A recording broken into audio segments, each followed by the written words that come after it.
our banquet. It's Between Nerds. My name is Drew Philip Elias. I am the co-host of Between Nerds podcast. I'm here with my other co-host, Mr. Aldo Mendez. What's up, buddy? Hey guys, how you doing? And today we have Miss Rachel here.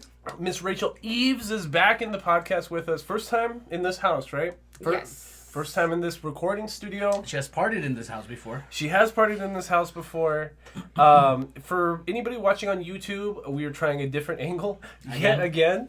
If you have any feedback on audio quality, video quality, any suggestions you guys have for us, or any questions, comments, or concerns, please hit us up on every social media handle is at Between Nerds, or email us at betweennerdspodcast@gmail.com. At the beginning of this episode, I do want to remind everybody to use the hashtag for the month of March to be entered into our March giveaway.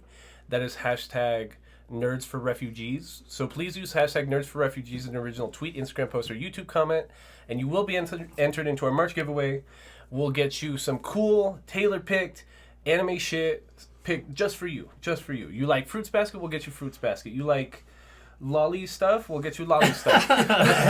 And for every like and retweet on said posts or YouTube comments that use the hashtag, we will be donating to the Hope Border Institute, which helps refugees in the El Paso, Ciudad Juarez, or Las Cruces areas. Not or. And Las Cruces. And it's very or fun. Maybe. So, I think that's about it. If it sounds like my intro is really rehearsed right here, it's because me and Alda just recorded another episode 2 days ago. Correct. And this episode is being recorded after said episode, which is being aired next week. Just FYI, today is March 21st. Me and Aldo just recorded an episode on March 19th that you guys will be hearing March 28th. Yes. Because I'm going to be out of town for like 5 days starting like this Saturday. And Aldo said he was going to send me to the gulag if I didn't double up on my episodes. Absolutely, yes. And that episode's narrowed down is going to be on this episode. Mm-hmm. So if we look like we just randomly changed clothes and Rachel disappears, is because of that reason. But Rachel will be okay. Rachel. Hopefully. I thought I had lost any interest of fucking Fruit Baskets when I watched season 2 of Fruits Baskets. And we literally try not to shit on shit like ridiculously, even though we don't like it. We try to see the best in it. But what can you say about season 2? Except when it's like you and Code Geass. Oh yeah, but just because I was hyped for that one. Okay, I got you. So, Miss Rachel. Yes. What is season 3 of Fruits Basket? That super emotional damage there, completely. Like emotional I think damage. Every episode probably had me, even rewatching it, like just feeling every kind of emotion. It is. It gets fucking it's a roller coaster. Yeah. Cause what were you saying? It won, or it was nominated for what award? So apparently, you know how I'm always bitching about how nerds are annoying, right? So I have a plethora of reasons why nerds are annoying. One of them that I'm always bitching about is I hate when nerds will like die on like a hill or like try to like camp up when it comes to fandom. You know what I mean? I always tell you all the time, Aldo, that like the more we watch anime, like the less I give a shit about like top 5 lists. Like I'll go play Yu-Gi-Oh at locals and someone will be like, "Oh, what's your top 5 anime?" Dude, I don't even know. At this point, like I almost love everything. Like as boring as that sounds, the more anime you watch, the less picky you get. Yeah. So, to that effect, because nerds have to die on this hill for this one specific camp, there's an active rating war on myanimilist.com where the fans of Attack on Titan, the final season, and the final season of Fruits Basket are actively, like, making new accounts and giving their own favorite anime, like, multiple perfect 5-star ratings. And then they're subsequently tanking the rating of the other one. Mm-hmm. And it's going both ways. So, don't get me wrong. Like, I think Fruits Basket is great compared to what me and Aldo were watching. Just last month, for the month of February, we watched nothing but, like, romance stuff for, like, 4 weeks. It's up there. It's up. Honestly, it might be the best thing I've seen in like 6 weeks, to be honest. My mom, without any context, she's looking at it. She looked at like maybe 3 scenes, and she's like, "Is that a novela or something?" I'm like, "That's Pretty exactly much what it is, Mom." For real. Take a seat. It's an after-school special. It's all that. Yeah, man, crazy. And like, do I think Fruits Basket is good? Yes. Do I think it's like it should be the 3rd best rated anime ever? I'm not sure about that one. In its own genre, yeah. I wouldn't... It's because I feel like for me, like, season 2 was so mid, like, it hurts the experience as a whole. So maybe if you are counting individual seasons, but I can't think just Fruits Basket the final season. I have to think season 1 and season 2 with it.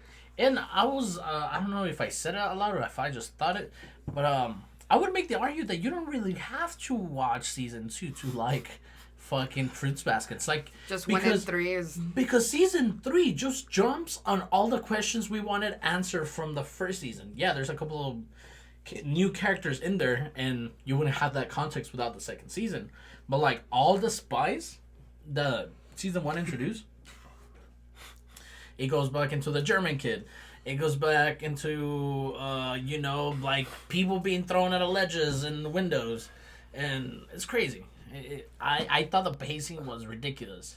Yeah, if anything, and it feels like maybe the show producers understood the negative feedback from season 2. Because season 2 is like 24 episodes of fluff. Like, it literally could have been like 6 episodes. I feel like because everything was more towards the end of that season, which was... I agree. That's where we got the sauce with Shigure. And like Kyo, his like true form. Right. We get a bunch of episodes on Yuki's experience with the student council, which is, again, to Aldo's point, like, super boring and doesn't matter. Like, I remember even at a certain point, like in season 3, they get reintroduced. I'm like, they're back. No. Fuck. Nobody cared. But it was just a ribbon tie on like the whole story, which I like. I like that they didn't go too much into. If anything, this feels like something that's actually written into the manga. I feel bad for Yuki. Like, I feel like so. Hold on, we're going straight into the discussion. But for anybody that needs a refresher on what Fruits Basket is, it's a story about this girl Toru Honda, who is essentially like homeless. She's an orphan. Her extended family kind of like kicked her out of the house, sort of, while her grandpa went to the hospital. She gets like her tent landfalled in while camping outside during a rainstorm, and this nice. They're kind of cousins. They're kind of like extended cousins. These 2 members of the Soma family found her outside and kind of like took her in. And so our journey is just Toru living with the Somas. Correct. But the gimmick of Fruits Basket is that the Somas are all secretly possessed by Zodiac animal members. Yes, and it is it is mentioned as a curse, like throughout season 1 and season 2. They use the language curse, yeah. And I don't know, towards the end, like the explanation, and again, I'm sorry we're going back to the discussion of the ending, but like it was never that. It was just like an asshole kid being an asshole kid. Oh, just Akito? Yeah. Yeah, kind of. I agree, because I remember like once Akito's like the head of the Soma family, and is just like this very, very like abusive person. And by the time like Akito's drama is like scaling, you're like, I literally don't need any of the actual Zodiac drama at this point. That only serves as an excuse to tie everybody to Akito. Which isn't a bad thing, because like, don't get me wrong, like season 2 is just about like flushing out the world we're expected to live in. Season 3 is just like picks up immediately at like the season finale of season 2, which is Toru finding out that Akito is actually a guy. A girl, excuse me. She was raised as a boy by her mom. Dad, no? Her dad. His mom died early, right? His dad died early. No, mom died. No, the mom's still alive. The mom's still alive? Yeah, but it was apparently the dad that wanted. Oh, that's right. It was Spicy. that dad, right? Yeah. That's right. So, What's his name? Kurano, Kurano. the one that told her Right. Okay. So Kurano was the bird, or like the rooster, I guess. the rooster. It was the rooster. So Kurano, being the rooster, broke his curse like an accident. But what we've seen in season 2 is Kurano was the person closest to Akito, like Akito's shadow, kind of, and like did everything for her and like always followed her around and always followed her orders. But because of how possessive Akito is to the Zodiac members, because Akito's role in this is she's God. Because in the story of the Zodiac animals, God invited these animals into a banquet. And that's what tied them all together. And we don't figure out the real story until like much later in season 3. But all we know right now is there was a banquet. Those same animals that were at the banquet just repossess subsequent Soma family members. Correct. So That was Fruit Baskets. that's Fruits In a Basket. nutshell. So, but the issue with Akito being this god character, this god person, and just like having these like, it had one of your favorite like anime tropes, the threads of destiny. So Yes. they show like the threads of destiny tying these family members together. But what I like about well, not what I like, but what I found interesting, especially in like that whole sense of thread of destiny, at this at this point in the story, is using it as like shackles, like your own ropes, your own ties, to what we know to learn that like, what is his name? Akito's a dick, Yeah. and like it feels so super possessive of like love me, because the reason he gets mad at Toru when she visited the mansion or the main house was that she was a woman. And she was just bugging with all her boys.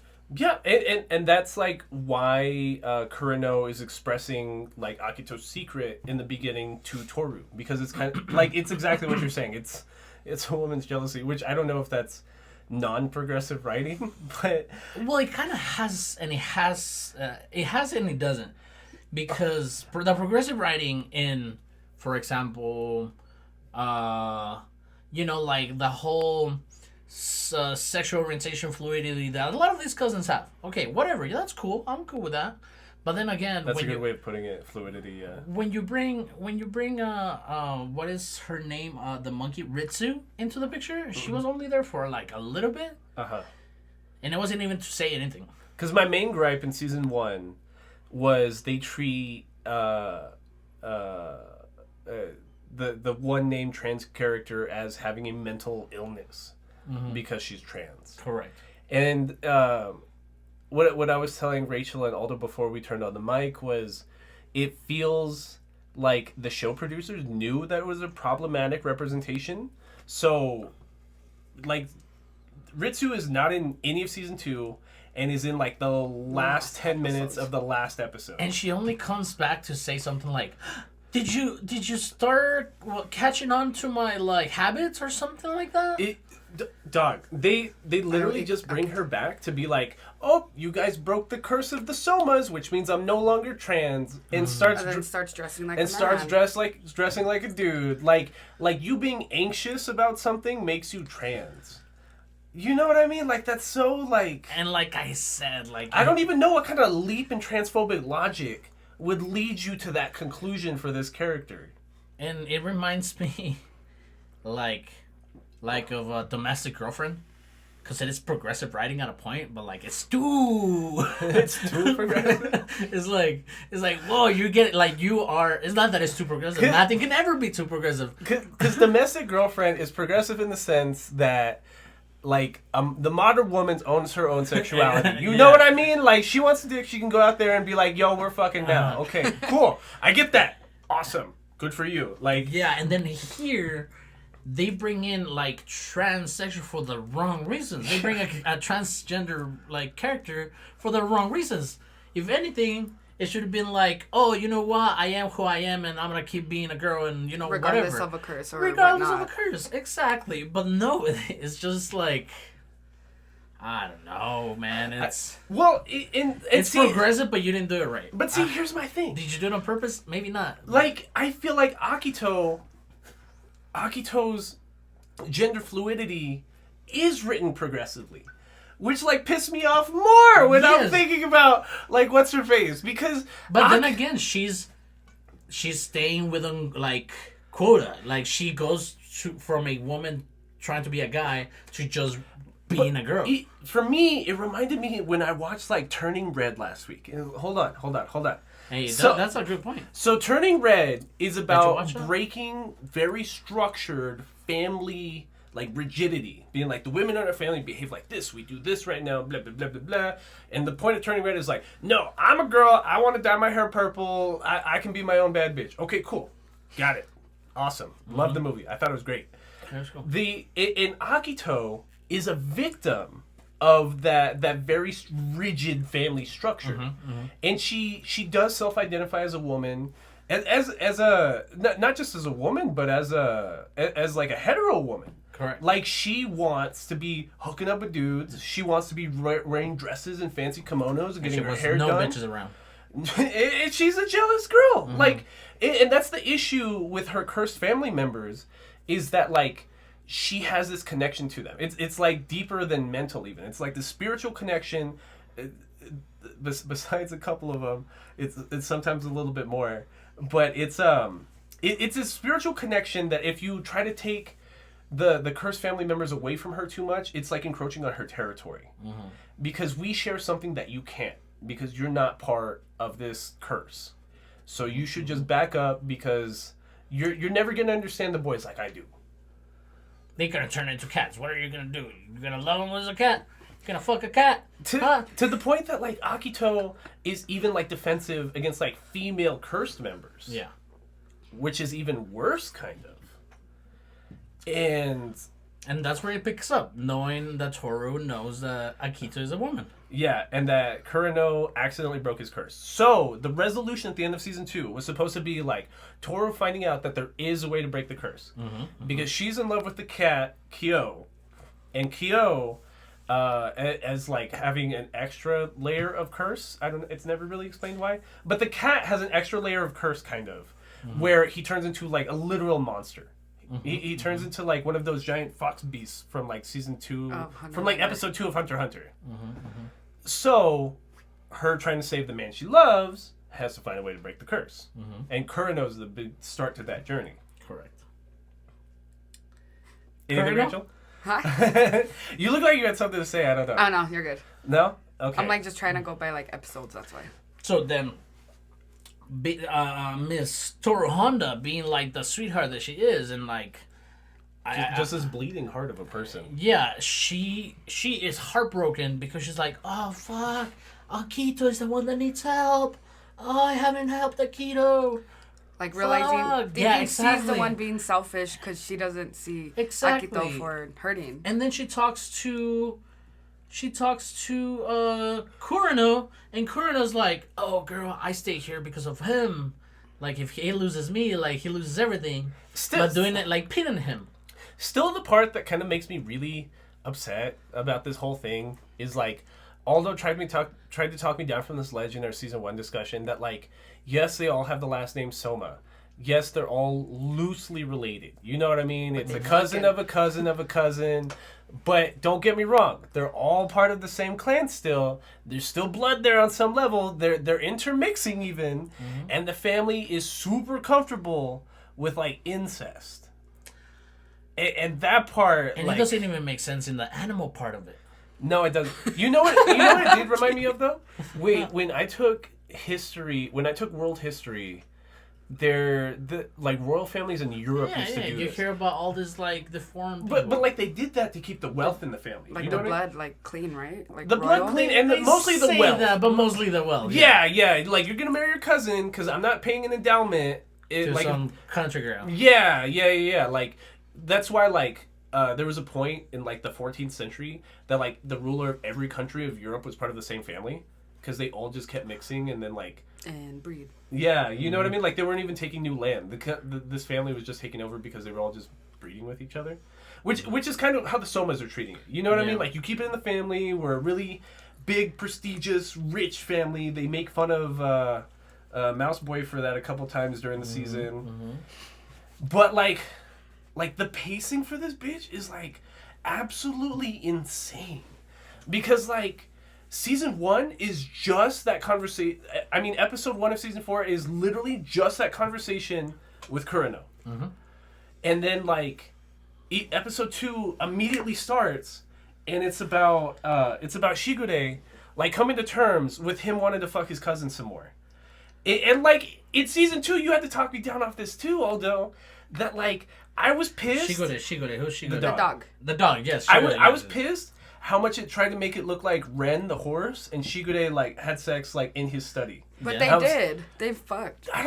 Stop. I still don't think they did. They did, because it's, like, did. admitted. Like, is it? I think Akira, like, admits, like, you fucked Ren. It's just like not only her and my like, mom, I fucked and my my mom too. mom. Yeah, so that's why she technically got with like Kureno, because she's like, well, you can sleep with other people, but I can't. Oh, this shit's so stupid, spicy. Okay, but season 2 wanted to believe that it was ambiguous. Okay, you're right. Season 3 is like Shigure. He's just a troll, dude. Like he's just like me, like just fucking with people, just just fucking with people, because like, hey, I'm handsome, funny, and smart. I bet I can get away with some shit, like just like and ruin everybody at just ruining everyone else's good time. And like season 2, it's still ambiguous. You know what I mean? I'm sure I could interpret that he's an asshole, but season 3 is like, no, dude. Like Shigure's a fucking piece of shit. Yeah, because he shows up to the mansion too, and just like shows no.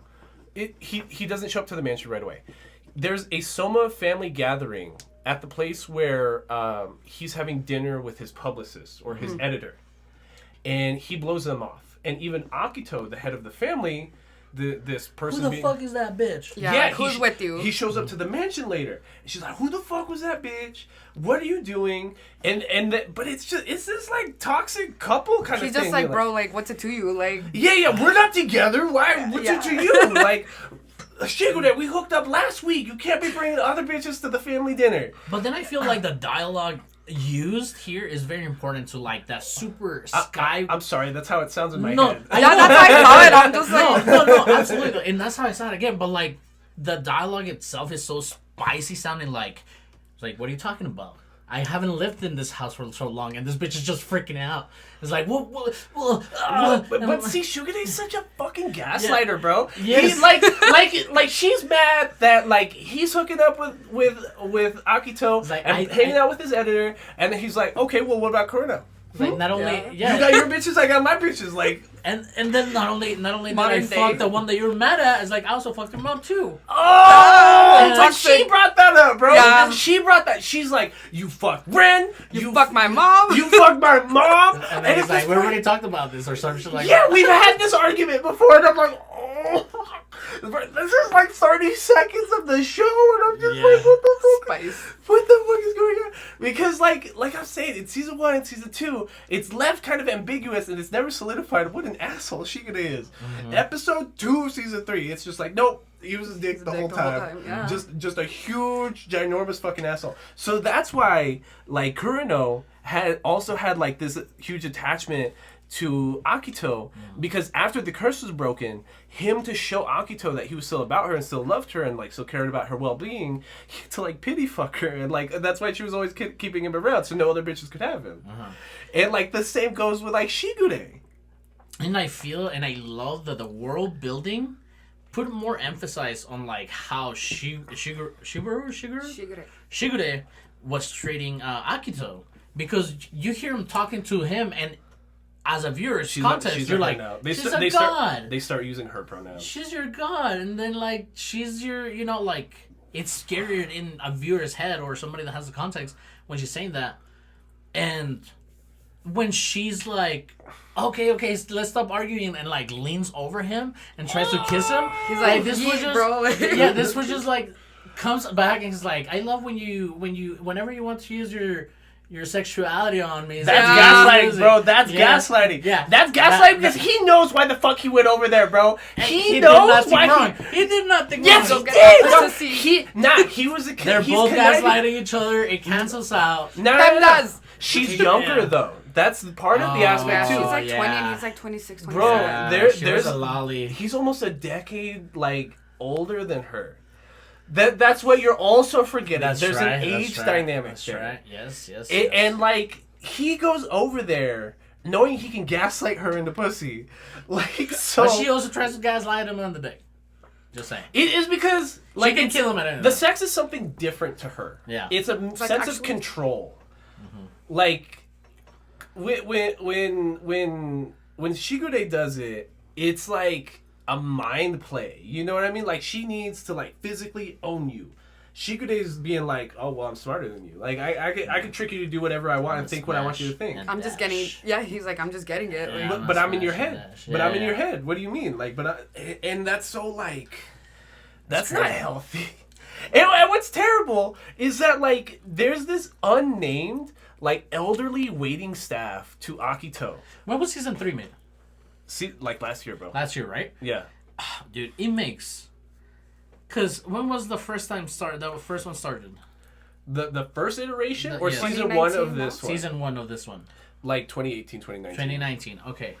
That was a fucking gap that they skipped with just like COVID. I don't know how the first season seems so much older. Oh. In writing comparison than right now. Because season 1 was really spicy and was good, but he had a lot of things to answer. It's like Toradora spicy. Yeah, exactly. It's like that kid kind of spicy. And then now, like, season 3... We're talking like spicy, adult... We're talking adult shit now. Season 3, you're just looking at this in disgust. Yeah. You're like, odd, but you can't look away. No. It's crazy. Yeah. It's, so... Like, for me, the part that, like, there's a few points while watching this season that, like, I audibly, like, gasped or made, like, a sound. And, like, the minute Akito was like, well, then why'd you hook up with my mom? I was like, yo. Shigure. Disappointed. Shigure. How shame. Shit, but I was on you. And now look at what you made me do. Now I look like a fool. Like, so, and again, like, Shigure, like, in that conversation, it comes out that Shigure did it so that he could again be playing games with Akito. So he'd be like, well, you can't be mad at me because I fucked you. I fucked your mom. Like, I fucked our cousin. And then there was this whole conversation of, like, you always wanted to live, you little bitch. You always wanted me to kick you out. That was your plan all along. Yeah. It's like, well, yeah, I'm out. I used the Soma money to build a house. Yeah, now I'm there. That's tight. It's cool.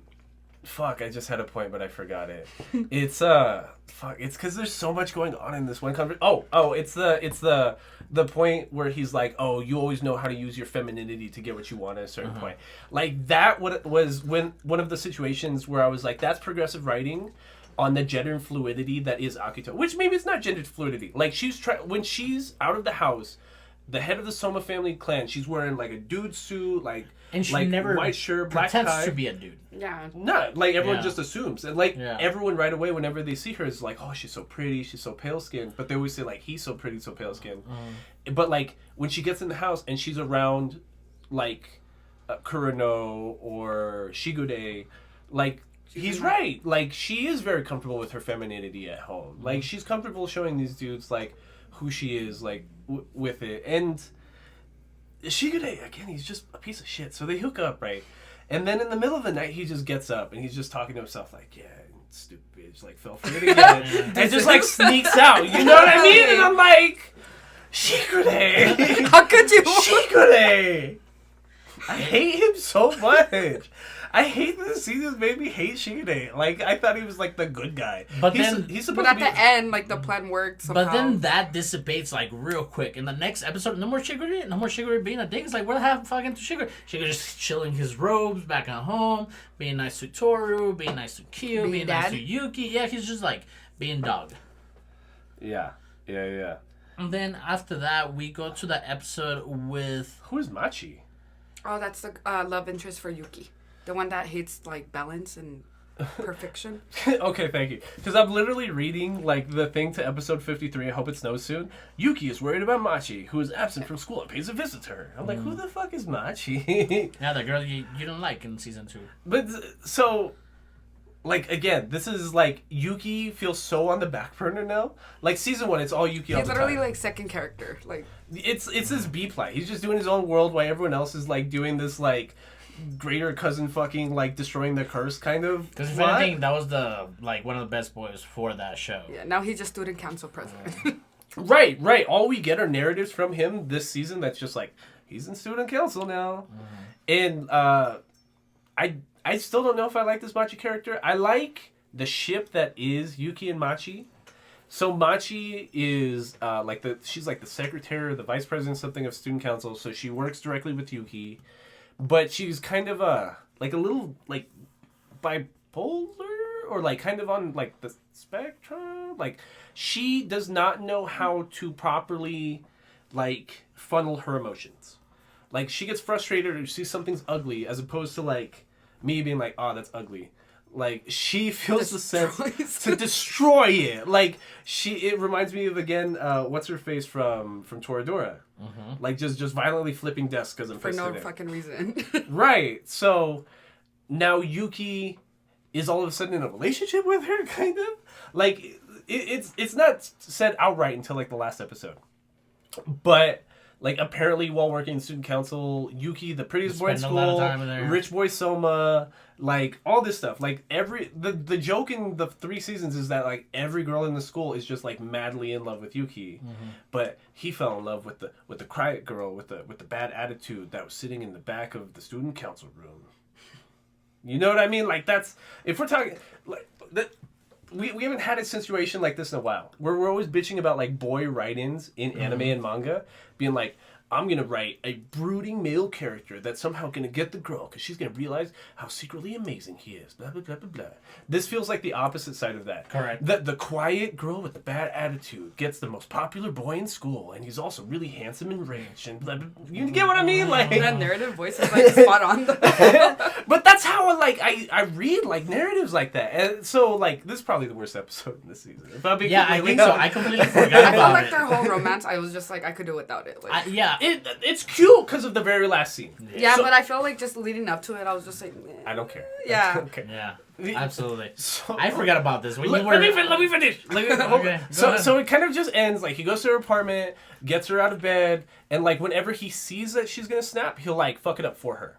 So like the example of that is the very last scene where they're in a student council meeting. She's taking notes. Somebody presents her a brand new like stack of pencils in a box, and her immediate like knee-jerk reaction is just to like throw it in the air and like break all the pencils. Yuki, without even like taking his eyes away from the piece of paper he's reading while he's hosting the meeting, he just like holds his hand out, like breaks one of the pencils, and then like her anxieties just dissipate. And see, like, we're going from Shigure, who like is literally just a gaslighter, to somebody like to Yuki, who is such an empath that he can like passively fix somebody's anxieties. Huge juxtaposition. It's just like, relax, bro. It's not that bad. It's all right. It's all right. Head pat. And she's like, she's like, I love you.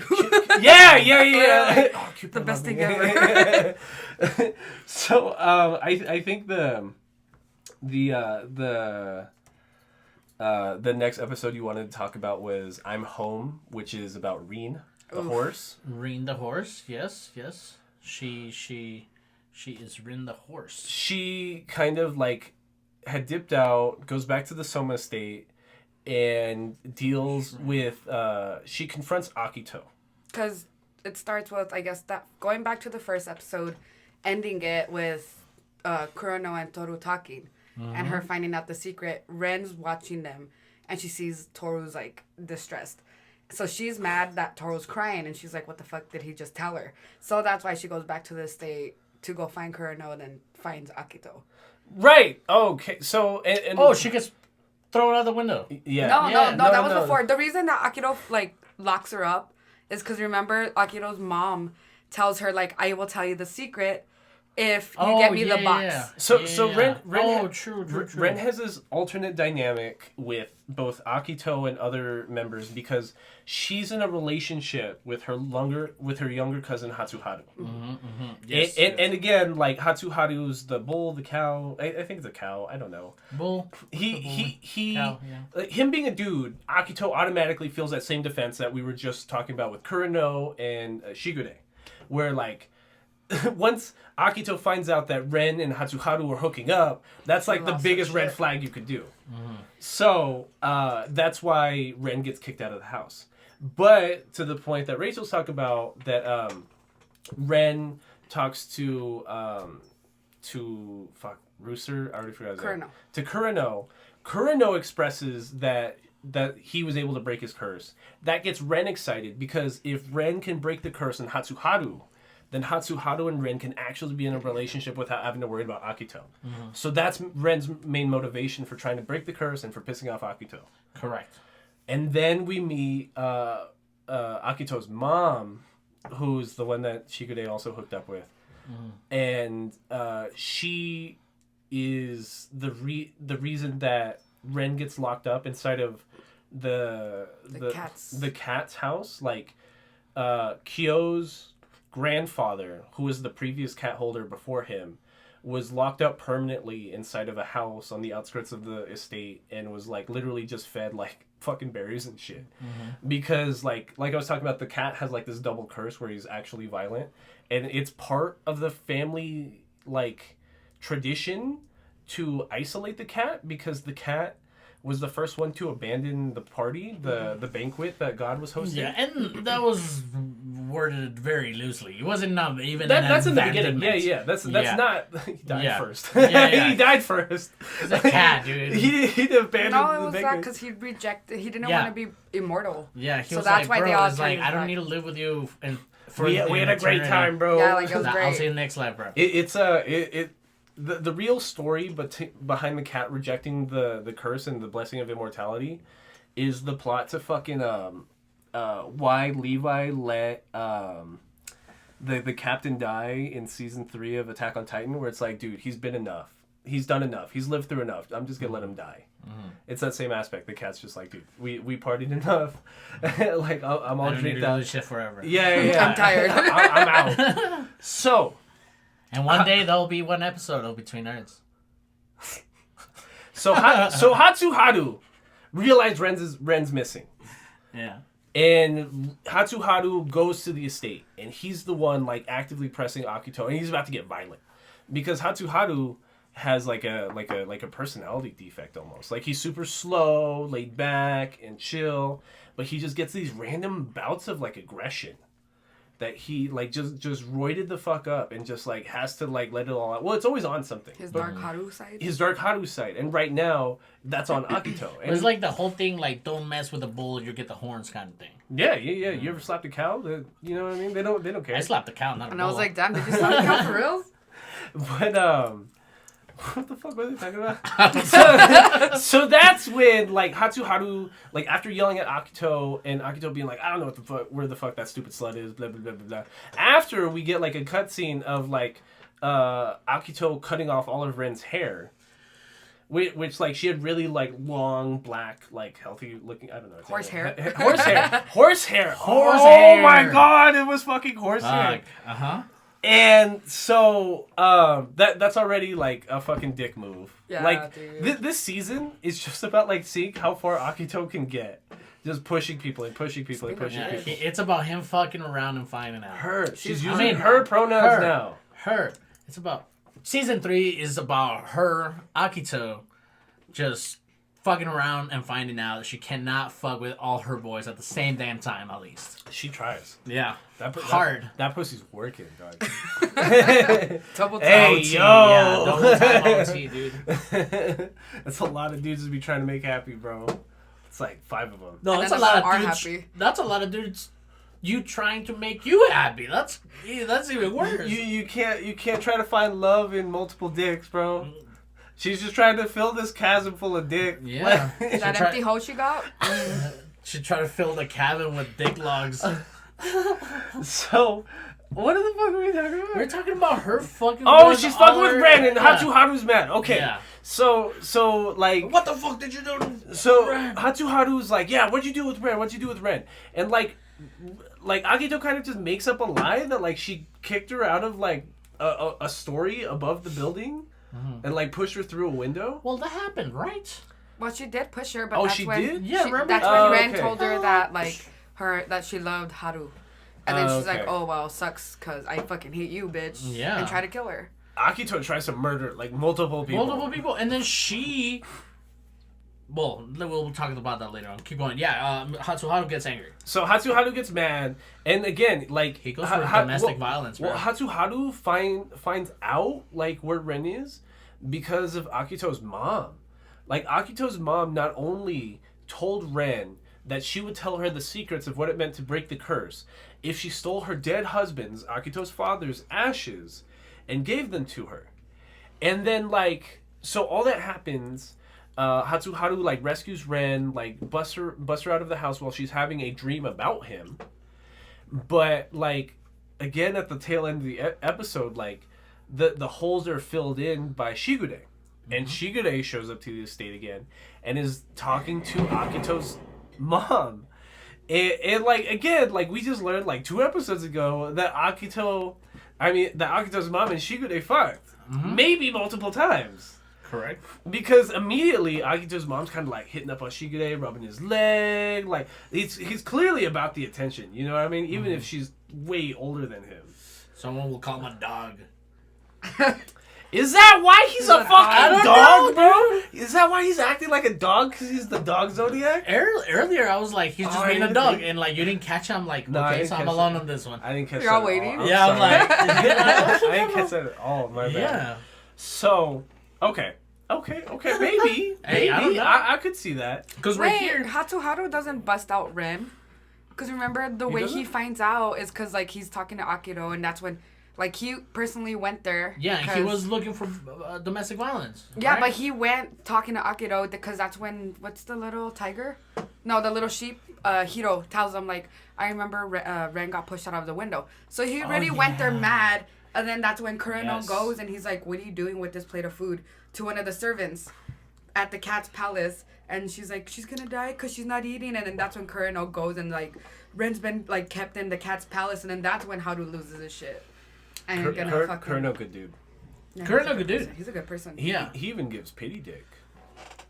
that's the best thing you could give. What is wrong with you? Anyways, so then who busts her out? Like, for real. So she ends up just leaving because Kureno was like, no, they're supposed to take her to the hospital.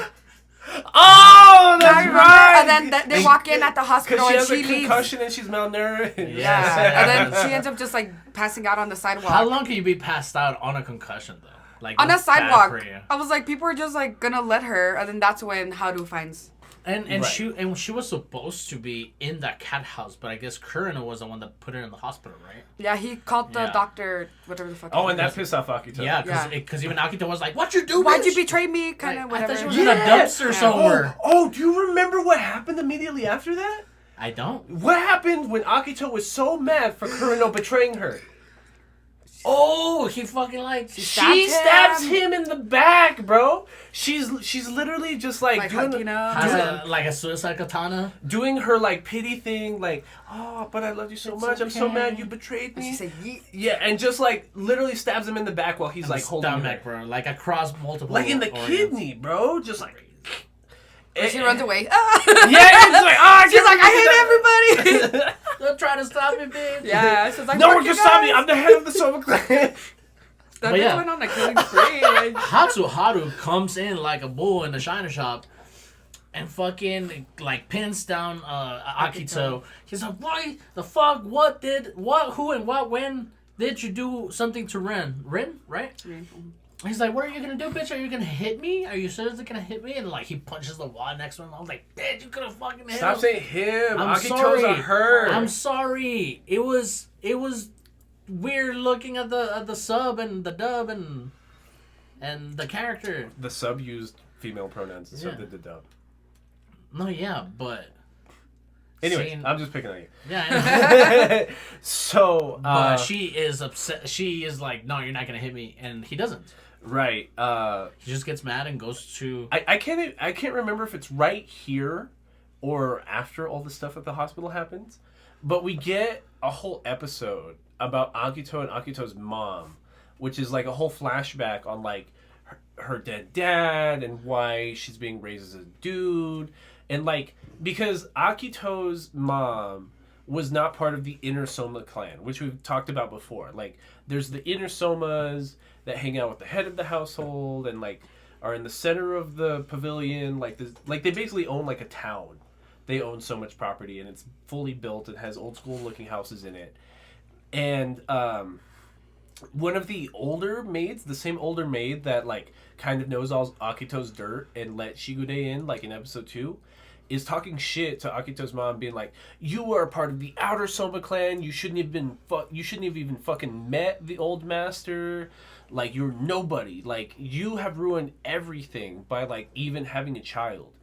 But her giving birth to the new head of the Soma clan, like, offers her some perks. Mm-hmm. So even though like Akito and her don't get along at all, she still has like her own wing of the mansion, and she's still taken care of, gets free meals, all that stuff. Still being a slut, you know. Still being a slut, still fucking Shigude, and who knows what. But I bring that up because the backstory between Akito's mom and Akito's dad is that Akito's dad was the previous god.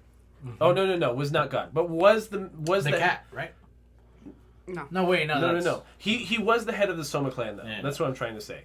And he was a shut-in. Like, the people in the Soma clan were worried that he wasn't going to procreate, kind of. Like, he wasn't going to find anybody. Because he never wanted to leave the house. Was fucking slinging dick, like... Just to her. Just to her. That's the point. Like, it took somebody, like... saying of common mean sounds mean, but like she was referred to as a servant. She's of the real world, kind of. Like, she knew how to interact with people and how to help people, so she helped pull like Akito's dad out of his seclusion. And like, he was in love with her and just about her. And the thing about, again, it's like that Eastern European sense of like lineage where it's just like, I need to have a son. And he was also sick, remember? Yeah, so yeah. He was just short on time. So it's like, I'm not gonna be able to make another kid. Like, I need a son right Boom, now. Daughter. Yeah, but then when Akito was born, that's why Akito is raised to have like male mannerisms. Even though Akito like is totally like straight and all that stuff. Like, talking about gender fluidity, like she has a face. She has different faces based on the situation. Like, but like, then which one's the real Akito? Even though we see it at the end, like, she does get a lot more feminine at the end. But that's the big dilemma between Akito and Akito's mom, because Akito's mom just wants those ashes. She just wants the ashes of the man she loved, and like, she's tired that her bitch of a daughter won't give them to her. And then in this episode, the end of this episode, they're arguing over this urn. They're juggling it between each other, and it falls. And Akito's mom's like, "Oh my fucking god!" Like, he's all over the floor. He's all over the floor. It was empty. It was empty because that same old servant lady gave that urn to Akito, saying, "This is your father's spirit. This is where he's residing," which is, again, fucking bullshit. Just a box that's just been there all. Yeah, sacred. Yeah, it's just this dumb wooden box that was just empty. It's like your soul is everywhere, if anything. So that's like Akito's one up on her mom. She's like, "Ha ha, your dead husband's not actually in here. I let you believe it all these years. Ha ha. Mm-hmm. I let you believe that I was just keeping Dad's ashes. Ha ha." And then she tried to kill her mom too. Was it that episode? I can't even remember why she tried to kill her mom. You want to describe it to me? I'm trying to remember. That's why. Because it was like, I know they were arguing, and then it's probably the same episode, because she has a knife, and she like lunges at her mom, and then I don't even know why the fuck she stops. Me neither. I think they were just like in the household, and like the maids got between it, because Akito stays with that knife, like, going into the next episode. A menace. Like, just a menace to society, bro. So, Toru is at Shigure's house, and she knows that like people are freaking out because like they're kind of figuring out that Ren's in the hospital. What's his name? Rooster Boy just got admitted to the hospital. So like Kyo and Shigure and Yuki are like, "Oh, do we go to the hospital? What happened to I keep wanting to say Koenma. I know it starts with a K. Kurano. What happened to Kurano? Did we go to the hospital? So that's when like the boys kind of dip. No, because they don't realize Kurano's in the hospital until the whole incident happens. How did we get to the cliff? Lead me there. Okay, please. so wait, we're already at the cliff? Okay, so was this is something pre-cliff. Okay, so you know how Akito stabs Kurano, and then she runs away. It starts raining, and she's like, "Fuck everybody." She ends up going to Shigure's house, And then that's when Toru and Kyo are talking, and it's that whole episode of like Kyo pretty much saying that he's disappointed in her because she loves him.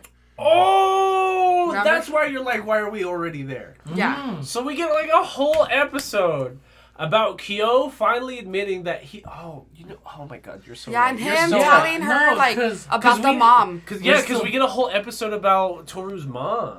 Yeah, like how he saw the whole accident and he suppressed it so long. And even before the Kurno stabbing, like the spies that leads us to this peak of a roller coaster is that everybody's breaking out with Akito.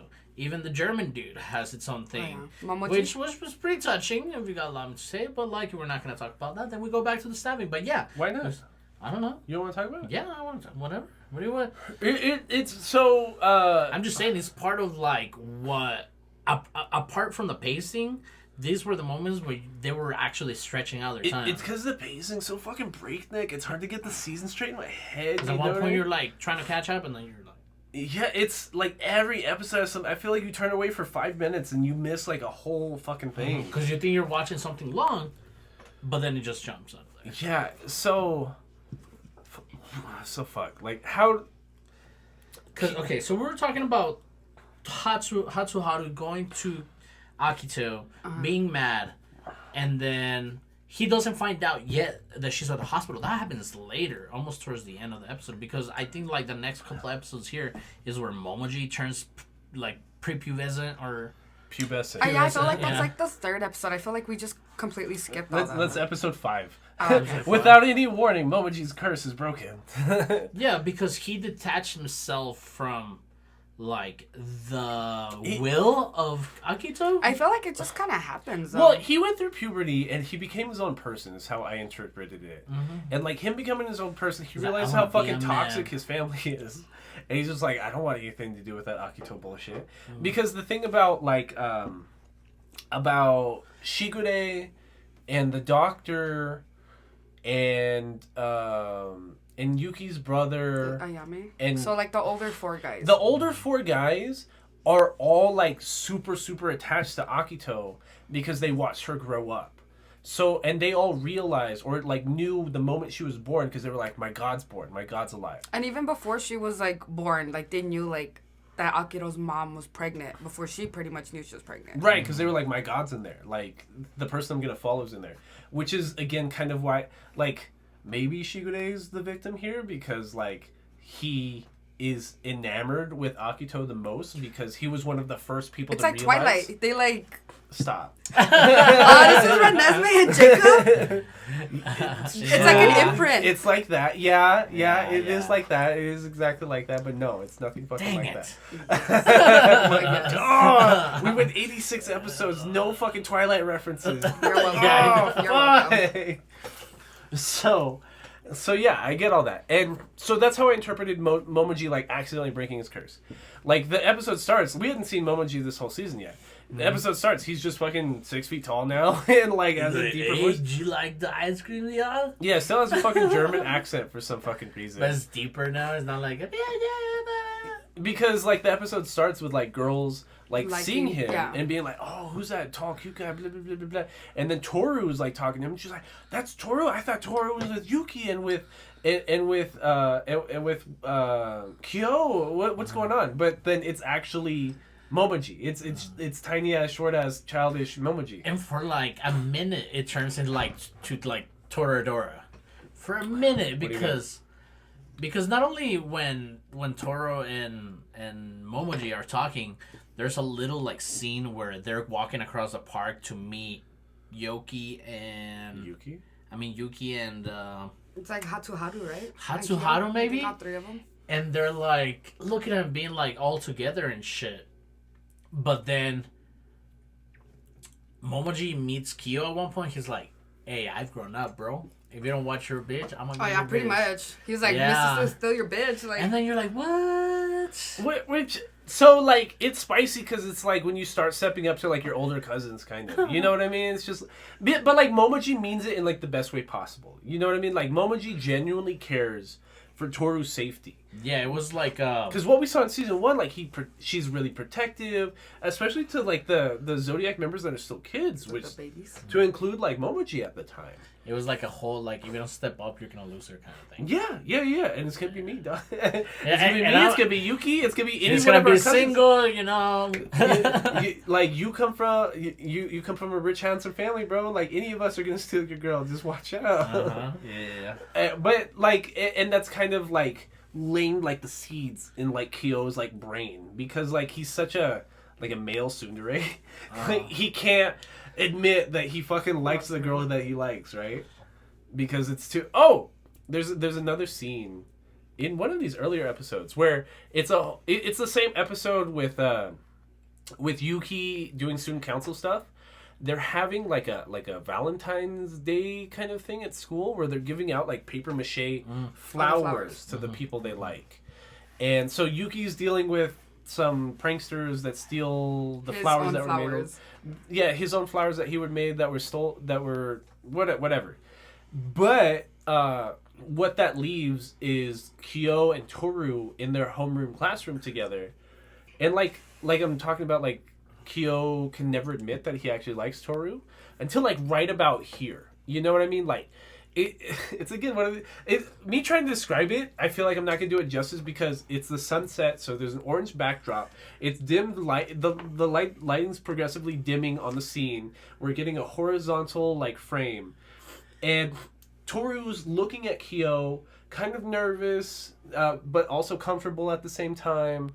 And, like, he wants to ask her something and, like, holds her behind class. And she's like, "What's up, Kyo?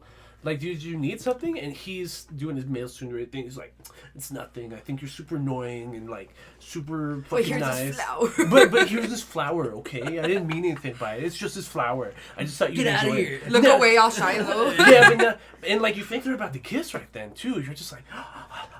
Like, yeah, all excited, all spicy. Do it. Let's go. And that like starts to solidify that, like, oh shit, the ship is Kyo. Like, if this was a 24 episode anime, this would have been stretched to the point that I had 2 episodes to consider it, but because we have a very condensed season, it's like, oh fuck, there it was, that's the ship. Yeah, and one of these things to be, I'm so appreciative of it, is that it is just 13 episodes. Like, thank God. I kind of wish it was longer. I do wish it was longer. But you wish that, but I think, like, if you had... there's not a medium where you have your, I don't know, your 17th episode anime.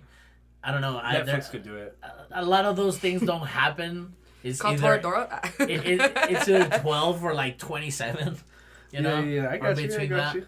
But I think I could do the 24. I don't know. That's just me. maybe, like, a 2 6-episode miniseries will be cool, or 2 7-episode miniseries would be dope. Film series. Like FLCL almost. Yes. FLCL was like 6, 5. It could be like FLCL, give me like 6-episode miniseries, but make them 30 minutes for sure, not just 20 minutes. What me and Rachel were just talking about, like, while you were in the restroom, was that like, Rachel could have sworn that Toradora was 13 episodes. Or like 14. I feel like that's... And I'm like, no, that shit's like almost 26 episodes. Mm-hmm. And like, Toradora, I felt was a little bloated, because every other episode, at least in like the first 3 quarters, like, doesn't matter. It's just kind of world building, which is fine. Like, it's meant to, like, get you to feel more for the characters, so that when, like, the last 5 episodes hit in Toradora, it's absolutely insane, right? Like... Fruits Basket did that, but with, like, a whole season of fluff. A whole season that maybe could have been 6 episodes. Like, season 2 could have been 6 episodes, if we're making Or that could have been, like, the 13th that we're having for this season. Yeah. But season 3, I totally could have done, like, twice as much. Like, especially, like, I wanted to marinate in some of the spice for a little bit. Like, I don't know if that sounds fucking stupid. Oh, yeah. But, like, you know what I mean? Like, especially once we were getting to, like, the Shigure stuff, and I'm just like, I need more time to digest this. The tea's hot. And the immediate next episode is, like, Yuki doing student council bullshit. I'm like, no. Go back. No, I would have preferred like twice as much time with that same Shigure stuff instead of any of this Yuki stuff. That's because at one point it feels like everything's for grabs. Like at one point it feels like either Akito is gonna like blow up or like send the nukes, or somebody's gonna kill somebody, or the cat's gonna turn back into the monster, or Shigure is gonna be still fucking bitches, or... No, I see what you mean. Like, it's so breakneck. It's just like, whoa, like, But anything then, could happen but now. then it completely, like, shuts down. It doesn't shut down. It goes good because at this point we are seeing what it means. The fruit inside of the basket. You know what I'm saying? Don't we? Like, we start... I think the metaphor is harvesting and reaping your rewards. Yeah. Oh, is that where you were getting to? Yeah, I'm sorry. The fruit in the basket, you know, like we're getting like this super cool moment where the aggressive girl is mad at Toru because Toru knows she loves Kyo, but she doesn't want to say it, and then Kagura finds out. Which one's Kagura? The boar. Yeah. Oh! Yeah. Oh! And then it gets spicy again. But see what I mean? Like, there's like that was like 10 seconds in the fucking show. Like, I forgot. So Kagura, some prefix from like season 2, was the boy girl from season 1 that is a year older than Kyo. Kagura. Oh, Kagura? Okay. Is or it Kaguya or some shit like that. Yeah, it's Kagura. Kagura? Yeah. Yeah, it's Kagura. Kagura. So like Sorry. Kagura is a year older than Kyo, and she fell in love with Kyo when he was a kid because he's the cat. It was after his mom died and committed suicide. He was just hanging outside and like playing by himself in the fucking dirt, and that's where like she like threw him a bone and started hanging out with him, and that's where she fell in love with him. The middle of season 2. Kyo kind of like friend zoned her, like, hey, I know you're my cousin and you're in love with me, but now we're just gonna be cousins. So, like, she blackmails him into like a first and last date, being like, well, I just want to take you on a date one time, so that you can realize what you're missing. And if not, because I'm so great, and you're gonna like miss this when it's gone. So, like, he does that. But she goes into it knowing that they're gonna break up anyways, and she ends that conversation with Kyo in season 2 being like, you know that like she's in love with you, right? And he's like, what? Again, male tsundere, same thing. Like, just like, what do you mean she's in love with me? Who's in love with me? What are you talking about? And she's just like, I'm also in love with her. If you don't get it together, then like somebody else is gonna figure out how great she is, because she really is like a good person. Like, it's the same thing. But like low-key still hating Toru. But still like being a bitch. Yeah. But then again, like the whole story about how annoying the character of Kyo is, of him being like the male tsundere, love interest. He starts remembering that he was involved in the death of like Toru. You know what it was though? It was it was crazy. It was him going into her room. Mm-hmm. So he True. So do you have a picture of your dad? Because he asked. Well, yeah. So is that why they were in there? Yeah, because the beginning of that episode is what Rachel's talking about. Like, the old guy. Kagura shows up and is kind of like telling Kyo, like, have you told her yet? Have you told her yet? No, I haven't told her yet. What do you mean that you haven't told her yet? But like, he's still playing dumb, kind of. Mm-hmm. And like, Kagura's also playing both sides. Like, she's going at Toru, being like, have you told him? Have you told him? Have you told him? And she's like, what do you mean? I can't tell him anything. What here are we talking about? Like, and again, like, this is what I mean. Like, the ship comes out of nowhere. Like, this is the Titanic. I'm the iceberg. The relationship, the ship that is Kyo and Toru is the Titanic, and I'm just chilling, and then all of a sudden the Titanic just fucking hits me. Like, this ship came out of nowhere. I was like, whoa. This is like episode 5. Like, we're really doing this right now? And you didn't even notice you hadn't seen Yuki in so long. Either. Yeah. Because by the time it happens, you're like, oh, fuck, Yuki. And he was supposed to be the other love interest. Fuck. Exactly, but now, it just, after you jump on Kyo's and Toru's ship, it's already fucking sailing, dog. It's already going hard, because not only does Kyo bump into Toru's grandfather, a very nice man from season 2 or season 1. Or the end of season 1, I believe, or beginning of season 2. Well, he's like in season 1 and 2. Mm-hmm. Remember, the spiciest part of season 1 was when the grandpa stands up for Toru. Correct. It's like, stop telling her that stuff, blah, blah, blah. He I love her. That's my granddaughter. Back the fuck up, bro. Yeah, exactly. And then right here, we see Kyo meeting up with the old man by casualty. No, because they were at the Kyoko's grave. That's afterwards. Oh, was it? No, when they're both at the well, not funeral. At the cemetery. The cemetery. That's what yeah, Rachel's talking about. Yeah. How did we get there, Rachel? He went to go visit his mom. Toru's mom. Yeah, because he knows her. Toru invited everybody. Yeah. Toru's kind of like, it's my mom's birthday, everybody. Like, does anybody want to go with me to the cemetery? I'm gonna go see my family shrine. And Kyo's like, no, like I have shit to do or some shit. Mm-hmm. Well, Yuki right away, being not a piece of shit, is just like, of course I'll go with you, friend. Like, and then him, like, yeah. Of course I'll go with you. What the fuck are you talking about? That sounds terrible. I would love to support you today. But like, but then like Kyo, of course, be like, no, this shit sounds fucking stupid. I'm gonna stay around here and just being a mean old cat. And you're right. So that's where Yuki's having the conversation with Toru's grandfather. Kyo. You said Yuki. I can't remember. Kyo meets up with the grandfather. And it's funny, the first exchange that they're having, you see Toru's dad call her by Kyoko. Mm-hmm. Yeah. Kyoko is like, Kyoko, I'm sorry, Toru, blah blah blah blah blah, and then that's her mom's name. And then reply from Kyo. Because then the reply from the grandfather would be like, oh well, it's because Kyoko. I'm sorry, Toru. Well, because this is Toru's paternal grandfather. Correct. This is her dad's dad. Correct. Yeah. And but Kyoko was like her mom, but like it's one of those where like you all do, like you and VNA have a whole kid together, you have a family together, right? Like you are actively involved with VNA's family. VNA's family is now your family, right? Correct. And that's how like when he thinks Kyoko, he thinks like, yeah, that's like my daughter, my daughter-in-law. Like she was part of the family. And I get that, yeah. And it goes into like this hyper like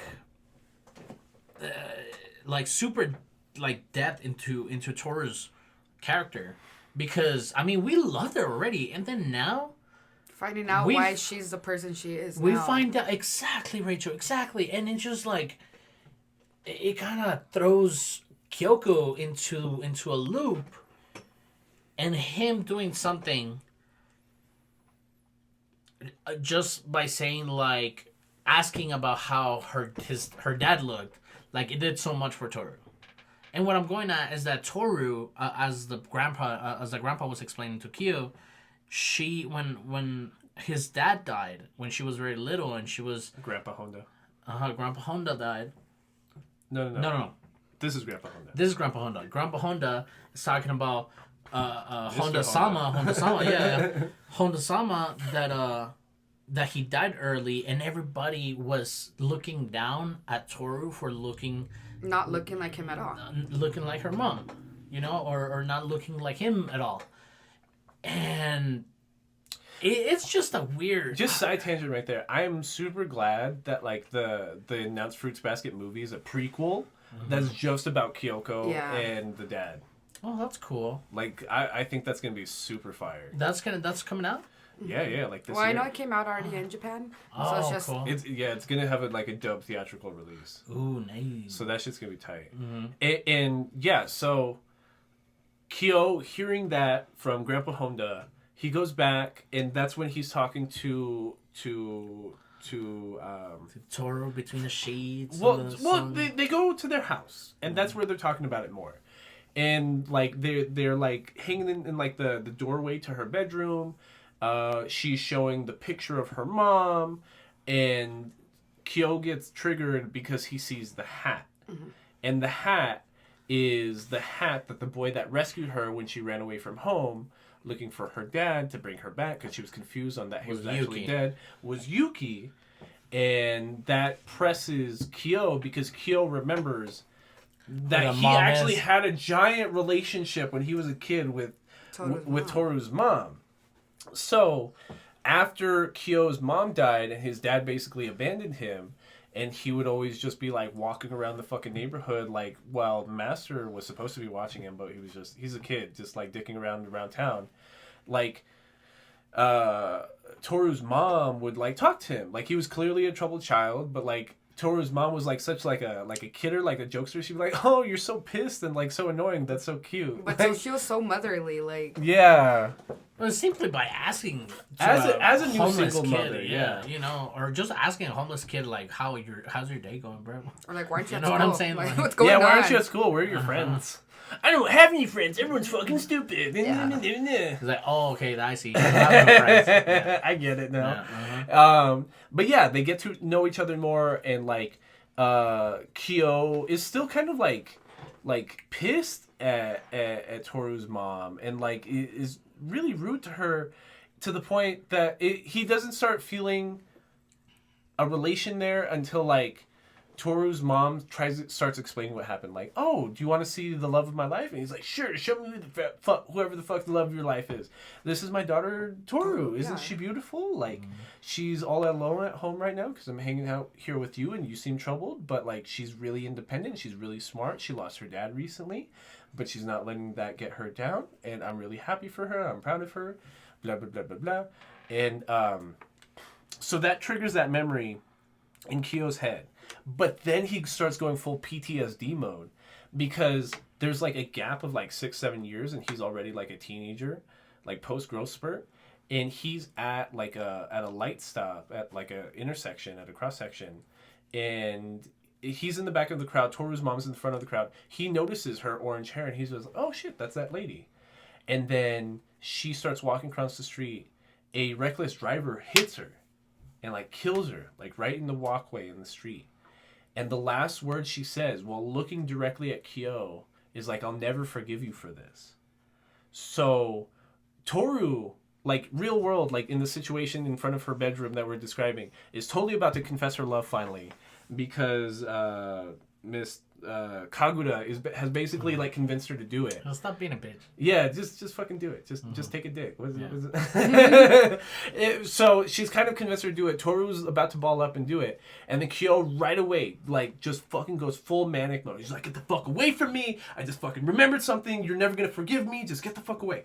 Like I don't care what you're about to say. Just get away, get away, get away, get away. And then she's like chasing around the house, but like, and she's like kind of spits it out. She's like, Kyo, I love you, I love you, I love you. And he's just like, no, you don't know what the fuck I've done. Get the fuck away from me before I hurt you. Like, fuck, the chances of that happening, and if that has ever happened to any of our nerds, like, fuck. That scene is supposed to be a parallel to the ending of season 1 when Kyo runs away when he turns into the giant demon-possessed cat. Because it's raining outside, right? So Kyo just kind of runs away, like away from Toru, and Toru, like outside in the rain, like confesses her love. Kyo, it doesn't matter, whatever the fuck you did, I love you so fucking much. It doesn't matter, we'll move past it. He's like, no, dude, you don't fucking get it. I'm out, and just runs away because he's a tsundere, and he's also really immature because he's fucking 16, 17. And then that's when Yuki like hears him say like. Yeah, and Yuki's also like this bigger, stronger cousin. Well, he's not bigger, but like he beats up on Kyo all the time. So he's like, "Don't worry, Miss Honda. I'll go beat the shit out of him. How dare you piss off Miss Honda? Or make Kyo? her cry. Yeah, or make her cry." And so she's raining, she's crying at the same time. So what's rain? What's tears? I can't tell because she's crying outside. And so I think Shigure is also there, and he's like, "Oh, okay, like Yuki's gonna go deal with Kyo, whatever." And then. This is what I mean about the pacing. This transition pissed me the fuck off. So we're right there. We don't get a commercial break. We don't get anything. It's literally Toru looking down at the stairs and watching the boys run away. And then the pan just... The scene pans to the left. And Akito's just there with a knife. And I'm like... What the fuck? I blinked for like 1 second. Yeah, I blinked. I took a breath. What just happened? And Akito's just there like, there you are, you stupid bitch. With like a manic. I see those boys are fighting over you again. It's all your fault. It's all your fault that everyone's leaving me. Yeah. Like the bunny left me, and now the cat and the rat are going to leave me. What the fuck did you do? But something else that I do need to remind people about season 1. The reason why Yuki started living with Shigure in the first place is because, like, Akito actively abused Yuki because she couldn't sexually dominate him the way that she did like the older boys because he wasn't old enough to do so. So like as she was raising him, she's kind of just like beating the shit out of him And, into like, submission. What is it, like, just talking down to him. Degrading him. Degrading, there you go. Yeah. Just controlling somebody by putting them down. Super evil.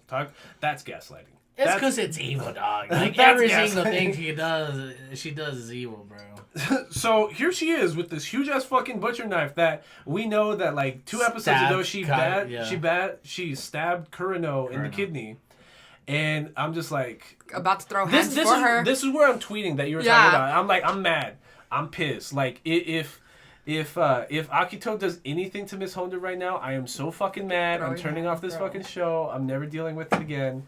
And again, Honda just reaffirming everything we've known in the show. She's just the greatest person Being ever. best girl for everything. She's just kind of like, yo, chill. Like, not even worried about the knife. She's not like, even chill. She's just like, what's wrong, girl? Yeah. Like, why are you mad? What happened? And before the chill, 2 big slashes came into the mix. Right, she's on just her trying arm. to comfort her. She's just Trying like, to comfort I'm her, and she's sorry. like, get away from me. Like, she was going to go for, like, a hug almost. Like, Yeah. Yeah, and just slices her, like, on the forearm, and she's bleeding. She's like, hey, it's all right. You just cut me a little bit. Like totally needs stitches. Just like, it's all right. But she, like, didn't even acknowledge the fact that she was getting cut. She was just like, you're not okay. Like, what's going on? Which, again, it's like when Kyo cut her in his demon cat form. Yeah, and she was just like, And like, they're talking, like, so, Honda is, like, backing up. Like, oh, yeah, we can keep talking. Like, while Akito's moving forward with the knife. And then somehow, just, see, again, with the pacing, all of a sudden, we're just at a cliff face. And I'm just like, I don't understand how we got here. 30 seconds ago, we were just in front of the house. Now we're in front of a cliff face. We still have the knife situation going on. But before that even happens, like there's a whole, like, little montage of, like, maybe 2 seconds of, like, Toru being like, it's because you can't own people like that. You can't do that to people. And they're like, oh, is it me? Am I the bad person? Oh, there's a piece of dialogue there that's actually important. It's Akito being like, you're trying to make your own banquet. You're trying to become the new god. like, you're taking everybody from me. Yeah, and you're I'm trying lonely to take and my place at the head of the banquet. Like, it's the banquet It's like part everybody that really likes gets it. you, and that's when she lunges at Akiro to, like, hug her. And then Akiro's like, bro, like, chill the fuck out. Like, she doesn't even know what to do. That's when she leaves, right? Akiro runs out again? Yeah. And then Akiro starts running. Because I don't know where she's off the cliff. Yeah, because, so Right? from there, they're talking in so- front of, like, The cliff face. And then it looks like Akito's about to, like, stab her or push her off the cliff. And then Honda, like, talks her down. She's like, it's okay, bro. Like, well, so they're, like, about to hug it out. Like, Toru's arms are reaching out.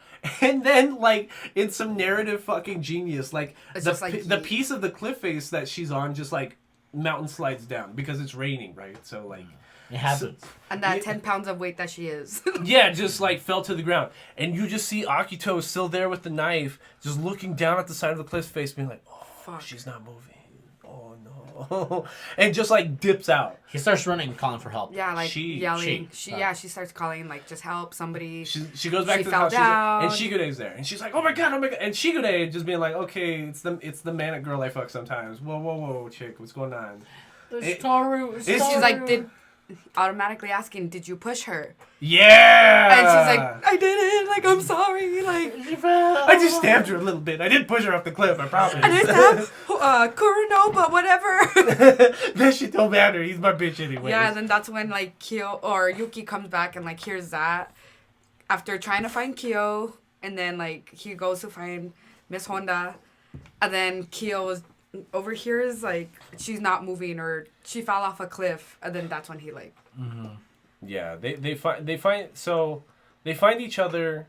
Yuki catches up to Kyo. They figure out that Honda's hurt. They go back to the same site from season 1, episode 1, where Toru's like tent got like crushed in the landslide. So same exact place. She's concussed as fuck. Yuki's like he like grabs her, feels her pulse. I guess he can feel that she's breathing. She's got a pulse. He's like, just don't touch her. Just don't touch her. She hit the shit out of her head, and like. And Kyo grabs the back of her head and his whole hand's covered in blood. He's triggered again. Yeah, and again, like he starts having that flashback of of Toru's mom being like, "Fuck! I've done it twice to this family. I don't know how the fuck I keep doing this, but I've killed 2 of Yeah, and these he's bitches." just like, this isn't supposed to happen. But then I feel like even I don't know if it was right before like Kyo gets to Toru that he goes back into his flashback and something else gets triggered that he's like, oh fuck, the last thing I thought before her getting hit was like, oh, she's just a human, I'm a monster. Oh yeah, because he was gonna reach out originally for Kyoko, like the flashback, but he remembered that he's a Zodiac character, so if he even tries to like engage in contact, he's gonna transform into a cat. Yeah, yeah. like, So he chose his life over hers, obviously. Correct. Is what he was so mad about. He chose his family secret. Yeah. Yeah. And then here he's like, oh, I've done it again. Yeah. So with Yuki watching, he just kind of grabs her concussed head while And she's packed up kisses her. and kisses her. It's not consensual.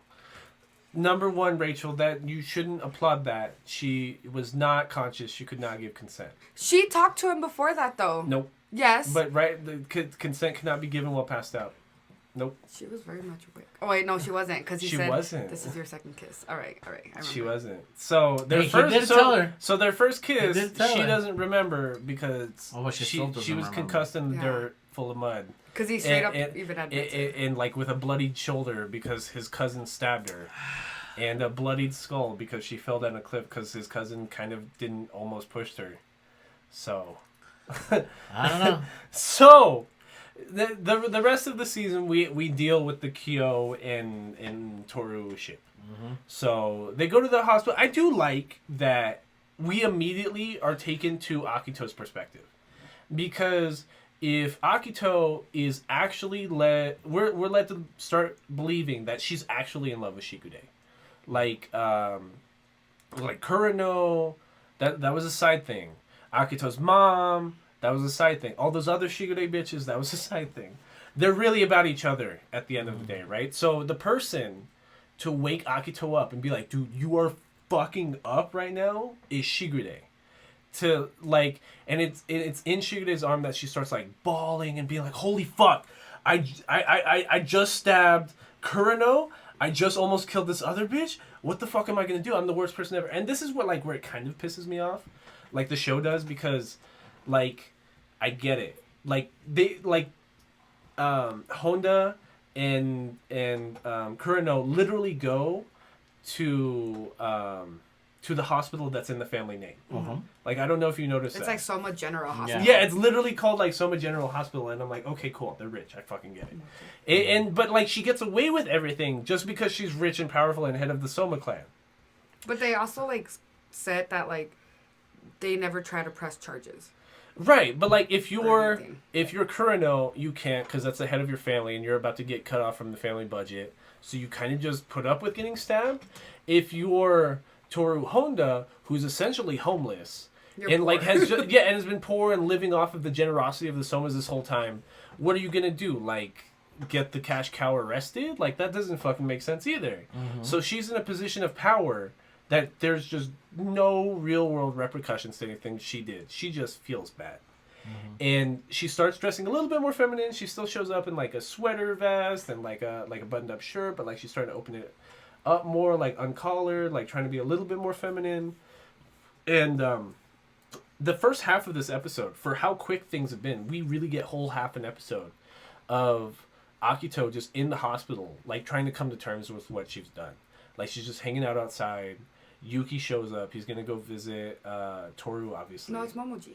Oh, is it Momoji? Yeah, It's because that's when he was like, I don't expect you to. And then we get part of the flashback that from the episode where Momoji lost the curse, he approached Akito that night. Like it almost seemed like in the beginning of that episode or the beginning of that flashback that he was gonna do the Kurano deal, being like, I'm gonna stay with you no matter what, blah blah blah blah. But he goes to her spot and he's just like, no, like this is over. Like I'm so glad to be done with you.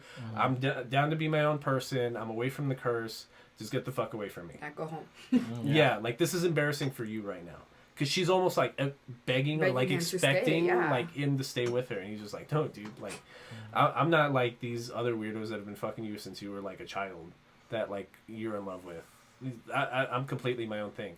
So it's him talking to Akito on a bench outside of the hospital, like helping her come to terms with what she's done. He's just like, no, I have no sympathy for you. Like, you hurt Toru Honda, that's like the most beautiful person in the world. But he was not even trying to be like mean either. He was just like, he's being straight up, yeah. Yeah, he was just like, well, like, you did what you did. If you want to come to terms with it, you can. I'm barely realizing your sweater. I got this for Christmas. I'm barely cute, realizing right? that she's wearing Yuki and Kyo on her sweater. Oh, dope. I didn't even realize it. It was cold. That is nice. nice. An actual sweater. But so she goes into the hospital, and the first coming to terms she has is with Kureno, because at that same time, like, to visit Honda are Honda's friends. And what we know from season 2 is that one of Honda's friends, the Chola, is in love with Kureno. Mm-hmm.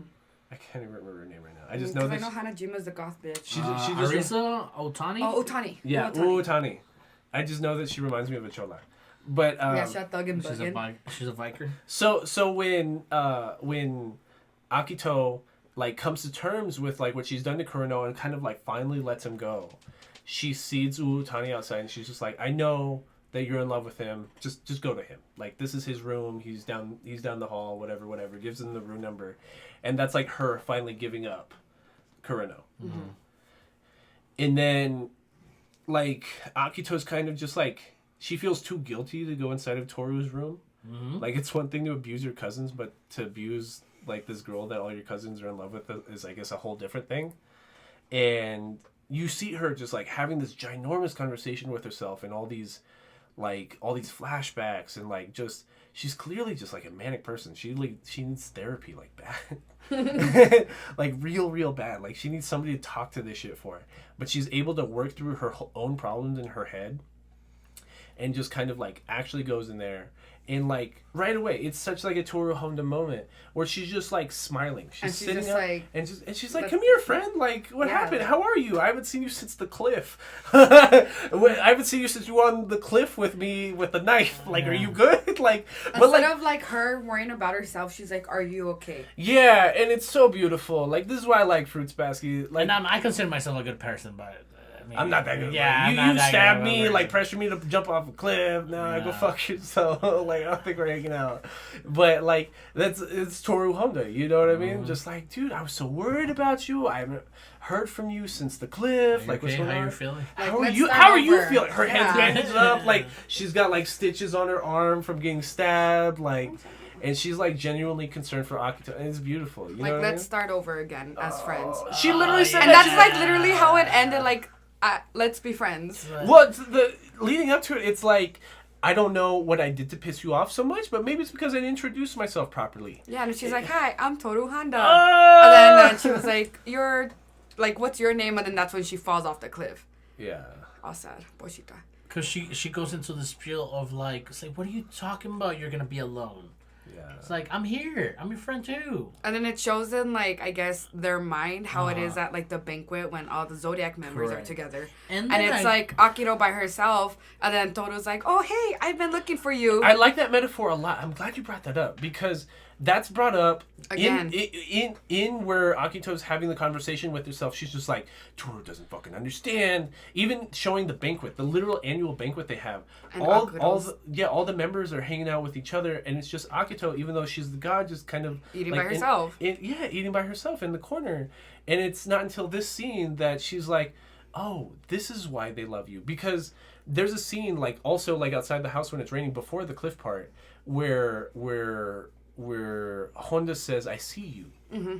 And she just sees this lonely shell of a person. And that's kind of like the logic she's had when she's seen every other piece of the Zodiac, like including Kyo and everybody else, because Kyo's a fucking asshole, but she sees that he's a scared cat. He's a scared kitten. You know what I mean? Like, he's just trying to protect, like, himself. And so when she gets this moment with Akito, she's just like, "I see you." Like, all of a sudden, like, just like, that's who you really are. And then she starts feeling bad because she's like, "You're by yourself. You do need to be protected. Yeah. You are by yourself." Mm-hmm. That's scary. And like, that's it. So the scene Rachel's describing is like, that's what gives Agito comfort, because now when she imagines the banquet, it's not her eating by herself. It's everyone talking, hanging out, her in the corner, but then Toto's right there next to her. Toto's right next to her, and just like chopping it up. And You were gonna say something, Alma. I'm sorry. Well, it's because just at the same time, like, they're describing how the banquet came to be, too. And it starts putting, like... Is that where we got it right there? More context. No, I feel like that's like the last like episode where Toru says like the whole story. Correct. Because she's with Akito. She's like, hey, don't worry about it. Like, I'm here for you. The whole thing, what was it? You're not alone. Like, I'm here with you at the hospital. Like, at the same time, I don't know if it's her that is, like, narrating the story of the banquet. It's her voice, yeah. Yeah, Right? it's Toru. And with that, after that, we start going into, like, Kiyo-sama. Because he doesn't know how Toru is doing because she's at the hospital. Right. And he Right? doesn't want to go see her. Correct. You're right. Yeah. So Yeah. same thing. That's episode 8. Yeah. I'm disappointed in you. What do you mean? No. No, It's the episode title of 8. the. It's the title of the episode. Episode I'm like, 8. I'm why? disappointed Why in you. No, that's the one where that's like 2 episodes behind from where we're at. Episode 7. That's right. It's empty. Kyo was discovered. He befriended his childhood Kyoko.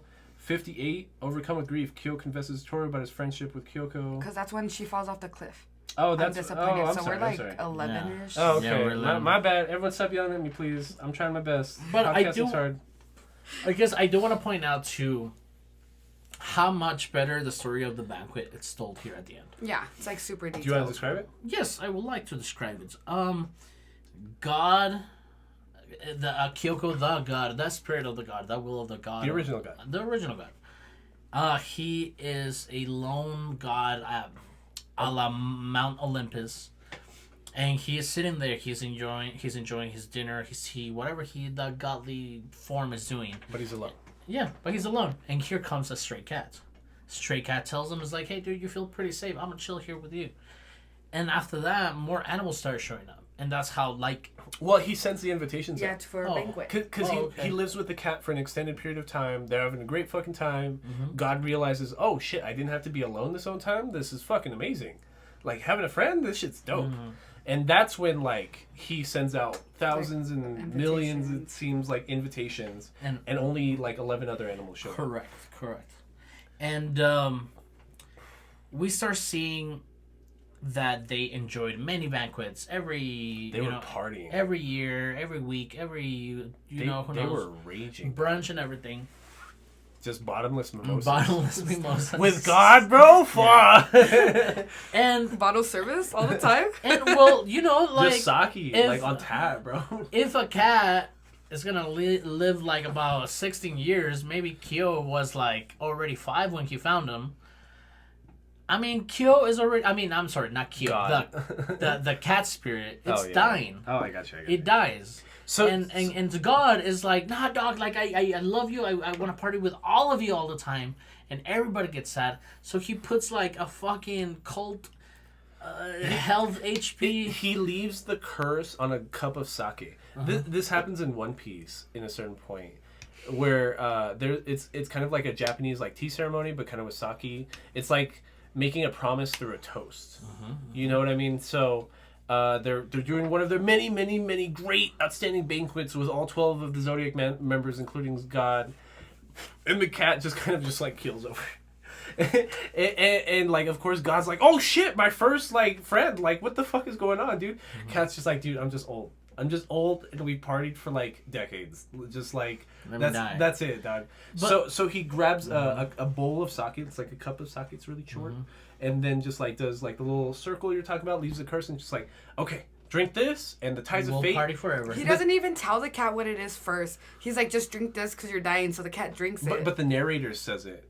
I think the narrator says, like, so then God laid the curse on the cup of sake, fed it to the cat, and that was so that the ties of fate could bring them together forever, and they could have endless banquets. And then I think it like explains after the cat drinks it, like to the animals, like, in this cup is immortality or whatever. It is our friendship, is our love together, and we can just keep hanging out. And that's why the cat's like, yo, I didn't want to drink it, so that's why he's like... The cat wakes up from... And that's what we call in the first season, like, the whole betrayal from the cat. It's like, it wasn't a betrayal. It was just this homie trying to go. He's tired. You know what I'm saying? Yeah.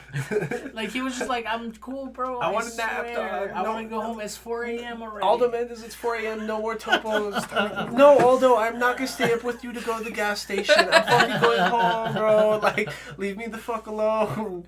So Aldo Mendes is God. I'm the cat. Drew betrays me. He betrays me every weekend. So that's the resolution to the Zodiac curse, basically, is that it was never a curse to begin with. It was kind of just a bunch of friends wanting the party to go on for forever. And the rat fucked it up, / didn't fuck it up, / he was the only sensible one, being like, dude, the party has to end at some time. Kinda. I mean, the cat. I said yeah, the I was rat. gonna say the rat still partied. And the subsequent members after the subsequent animals started to die out, and God just kind of let it happen, and it was God himself that kind of, after everyone had already passed, had kind of cursed everybody to be like, you're gonna keep resurrecting so that we can keep hanging out and we can keep partying. And that's kind of the sad bit, because once everyone's curse starts getting broken, this is around the same time that Toru's getting out of the hospital. Kyo kind of... I'm not sure if it's here that he realizes is broken, but he never visited Toru in the hospital. And he goes and he sees her friends there, the goth girl and that chola, and they kind of guilt him that he had never gone. But the minute Toru sees him when she's walking out of the hospital, she runs. That scene was the funniest thing. I died. It was fucking funny because it gets so up here. It gets turned up to 11 in the sentimental dialogue and music and kind of like sunset scenes. And Kyo is approaching the hospital, and it gets so deep, and she's like, I'm about to see her, and I'm going to tell her that I'm sorry, and I'm going to tell her that I love her too. Yeah. And she doesn't have to be afraid of loving me, blah, blah, blah. And then she sees her, and then boom, it just goes. Yeah, and it's her dialogue, why am I running? And then I'm like, why are you running? Immediately it turns into a animated... it's like Looney Tunes. Yeah, Looney Tunes. It's like a Looney Tunes gag, just running the fuck away. Yeah. And then he chases after her, and then he finds her at a water fountain, and it's kind of a romantic scene. It's in the middle of the day. She's dressed up. She's hurt. She's scared, not of him, but of the situation, because she's she had taken it upon herself that she really was gonna give a confession of love, before the whole fucking Akito thing happened. And now that she's standing in front of him, she's like, holy fuck, I can't do this. I can't do this. Because yeah. he rejected her. He kind of did, but he's just a tsundere. But he had to make a full circle, and then he kind of grabs her, and he tells her that he loves her, and then it's right then that he's like, holy fuck, my curse just broke. And he's just like, hold up, and she's just like, what's wrong, what's going on? And he wears a beaded bracelet that's made of the transformation. That's made of the blood of his ancestor that wars the transformation from becoming the cat, and he rips it off. And she doesn't. He doesn't transform. But I feel right before that, because he's confessing his love, and he's like, "Is that okay if I hold you?" And she's like, "Yeah," because she's crying, because he tells her "Oh, I love you," and then they hug, because she's they're both prepared for him to transform into little cat, and then they both realize oh shit, and then they both it shows both their eyes I haven't transformed, and then that's when I think they both realize the curse is broken.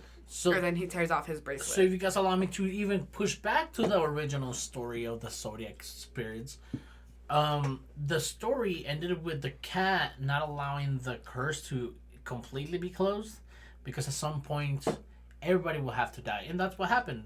The animals stopped showing up. God was at one point alone, and he passed away just to meet with his friends on another life. And at the same time, Akito is having his own realization within himself. He's like, I've been so bad to everybody. It's like, nobody wants me. It's like, I'm sorry, I gotta go. But they all feel it. And like here, I'm knotted. I'm fucking... Like, everybody's emotional. I'm emotional. I'm like, what the fuck is going on? Do you remember all this? What do you gotta say? No, You're sad for me? Yeah, no, I'm sad just thinking about it. I'm just like wallowing in sadness in my head. Don't mind me. I'm just sitting... Single tear. yeah, I'm just sitting here being sad. Don't mind me. Just keep going. And just Akito not only getting maybe not fake promises, but maybe getting some shoulder to cry on. Even just before this, he decides that he like nobody really loves him. She realizes nobody really loves her, and that she's gonna be alone forever. And she goes into like this like heartbreak. I thought she was dying, but she's not dying. But she goes into a painful heartbreak, and it starts impacting Kyo, starts impacting Momoji, Yuki. Like she kind of starts breaking like the threads of destiny herself. Because the one right after Momoji's broken is Hiro, which is the little sheep. And he realizes it when he goes to pick up his little sister. And he's excited because he's in love with the little tiger girl. That little Kisa. Yeah. So adorable. And he tells her right away. Yeah, like, I'm sorry for everything. Like, I love you, pretty much. And he realizes, like, my curse is broken because I was able to pick up my little sister. And then she's crying because she's feeling that Akito is fucking dying, too. Yeah. But, fuck, I don't even know. So Akito's kind of coming to terms with it at the same time. That everybody's leaving her. Yeah, especially after the Kaguda conversation. Like she's coming down to it, and this is where we really start winding down. Like after the hospital, after like Kyo and Honda make it official, because they really do have like the talk, you know what I mean? Like, what are we though? Like he's just kind of like, well, I like again, Tsundere, just kind of like, I don't know, I just know I don't want to live without you, and I love want you by my side and I forever. want you by my side forever, but not in a gay way. Like, I'm not gay. I was making a joke to Karen the other day. I was like, the gayest shit you could do is love a woman. Oh, you like your girlfriend. So that happens to Kyo, and it's cool because you know what I mean, because she's kind of like again, like she's the nice super empath, but she's also a realist, and like she's been about this dude for like 2 whole seasons. I just never fucking saw it.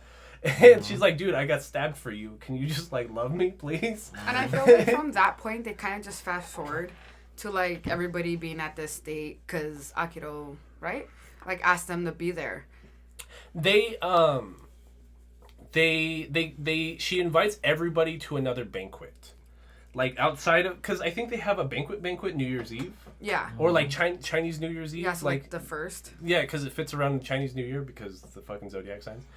And she does, Akito does like an impromptu like gathering of the zodiacs, even like even though everyone's curse has been broken at this point, including Ren, Hatsuharu, like everybody. I don't think anybody's left except maybe like Shigure.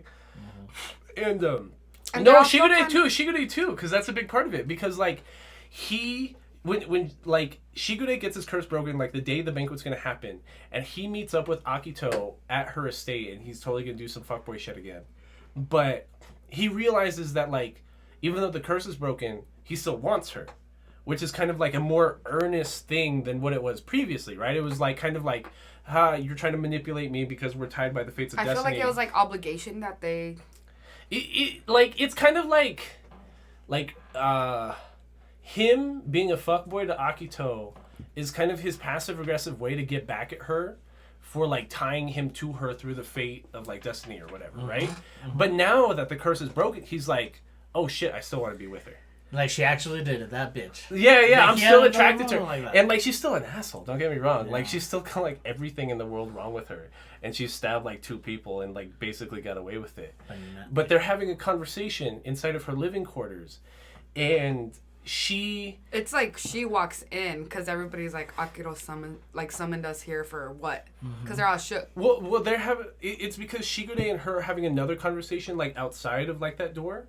And, like, it almost seems like he's gonna hit her or she's gonna hit him, because like he's kind of like standing in front of the doorway being like, oh, you can't get past me until we work out this situation kind of thing, because they're talking in her living quarters. And we do get some resolution there, because she's just kind of like, listen, get the fuck out of my way, stop trying to manipulate me, like that the games are done. Like, you don't have to be here. Yeah, like the games are done. Like, we're not tied to each other anymore. If you want to be I want you, but like you don't have to want me, because I can't manipulate you like that anymore.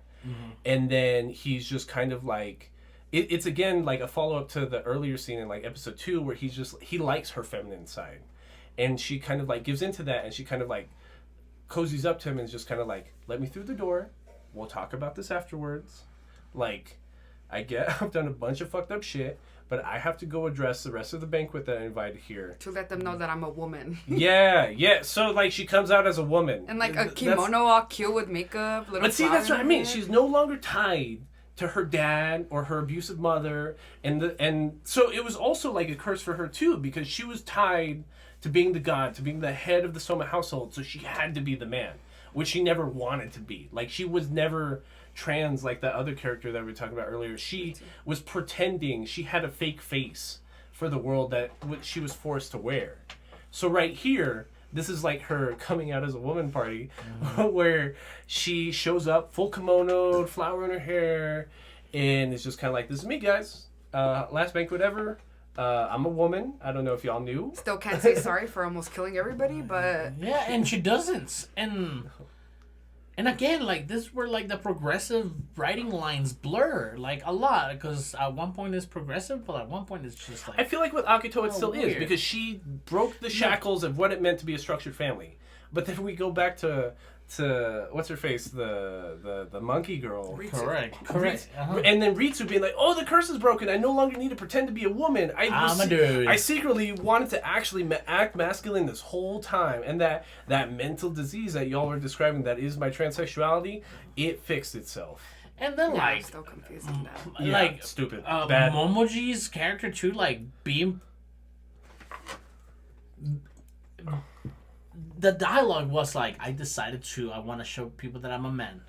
Like, I was like, why? Did you do But he that? still wears his, like, cute little bunny backpack. No, yeah, exactly. But, like, the dialogue, like, why did that have to be the dialogue? Just let it, like, the viewers are gonna adjust to how they feel. And then, like, Ritsu, and then, again, on the other side of the coin, Akito just being like, I'm a woman, I'm a man. It doesn't feel right, and it's not progressive, but in some way it is progressive, because at least we're having the conversation. But just still not with the actual trans character, just the person that was bullied into being trans. Yeah. So, whatever. So all of a sudden we're at the ending. Like, all of a fucking sudden we're at the ending, and we're tying up all these loose ends. Kyo has decided that after high school he's going to go live at a dojo who's his master's friend's dojo. And Honda's kind of like, well, what about us? Well, he's like, you can come with me. I love you. She doesn't even question. He was just like, and I want you to be there. And, like, I understand if you say no because you have your loved ones here. And she's like, no doubt, like, I'm coming with you. Yeah. Which again, make me feel bad for her. And, like, that's, like, a non-progressive thing. Like, she's giving up going to school, starting a career, just to be with a dude while he's in karate camp. you get what I mean? I was like, that's not completely progressive, but we do get more at them at the very, very, very end. And so we're tying up more loose ends. Like, Yuki is with that manic girl that was in his in Machi, who is in student council. He's a year older than her, so he's graduating, and he's just like, I'm gonna give you the key to my apartment so that you know I'm not cheating. You can come through whenever. I still love you. Like, come hang out. Which again, I don't know how that ever happened. I don't know where this relationship came from. We even get a tail end Yuki story. Like, Yuki is not even part of season 3. Basically, It's not a bunch of flashbacks. It's a bunch of flashbacks of, like, it's the last day of the senior year of high school, and one of the girls that was in love with him this whole time finally, like, sits him down and is like, Yuki senpai, I had something need to tell you this whole time. Thank you so much for existing. Yeah, thank you so much for existing. You made high school so worth it. Like, I love you, and he's just like, who are you? He was all nice about it. He's like, well, thank you for loving me or whatever the fuck. Still dumb. still bad. The doctor's finally dating like his ex fiance's best friend. Yeah. So and that part's fucked up because in season 2, the doctor guy got he's the snake. No, he's a seahorse. He's the seahorse. He's the dragon, which is a seahorse. Yeah, Hattori. Hattori, in season 1 even it was found out that he was engaged at one point, and Akito canceled the marriage, like gouged his eye out kind of, so now he's blind in one eye, and erased the memory of his would-be fiance. And again, they never explained how the memory thing works. Like Akito's just God, and his memories just elite. I don't know. So in season 2, Shigure got Mr. Dr. Boy jealous by trying to flirt / hang out / hook up with his being a dog. Just being a dog. The ex-Dragon Boy's best friend, who is also in love with Dr. Boy. Because it was like their fake relationship, just so they can pretty much have double dates. That's what it was, like season 1. Pretty much. Yeah, and like they're like, well, we can't keep that going on anymore. Then that was like dead. We're giving a lot of context, but they're together now. Yeah, it was just, like, but they're dumb, together like, like little interactions at the bookstore, and she realized she loved the doctor, but she felt bad because it was like the best friend's fiance. But she didn't feel bad enough to actually get with him. Vice versa.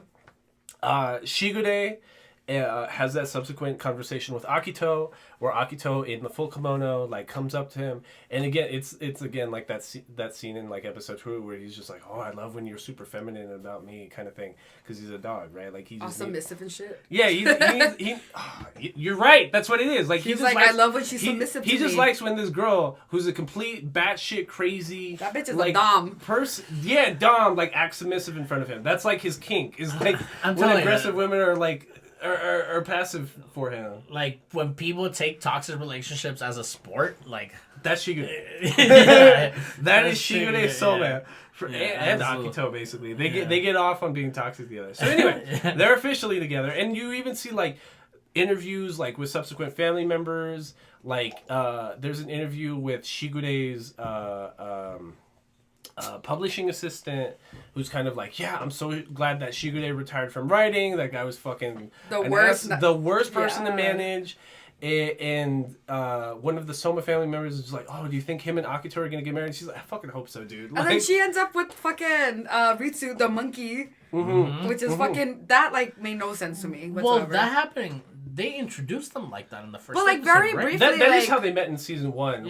From Ritsu showing up while Shigure with obviously lesbian editor or agent or whatever the fuck she was. Because remember they both dressed for everything. Yeah, like she was butchy. Yeah, is that degrading? No. Okay. I'm just saying. I'm just giving context. Yeah. So yeah, we're just tying off all these stories. What else? What I thought was weird was super like Hanajima, which is the goth friend, and like Master.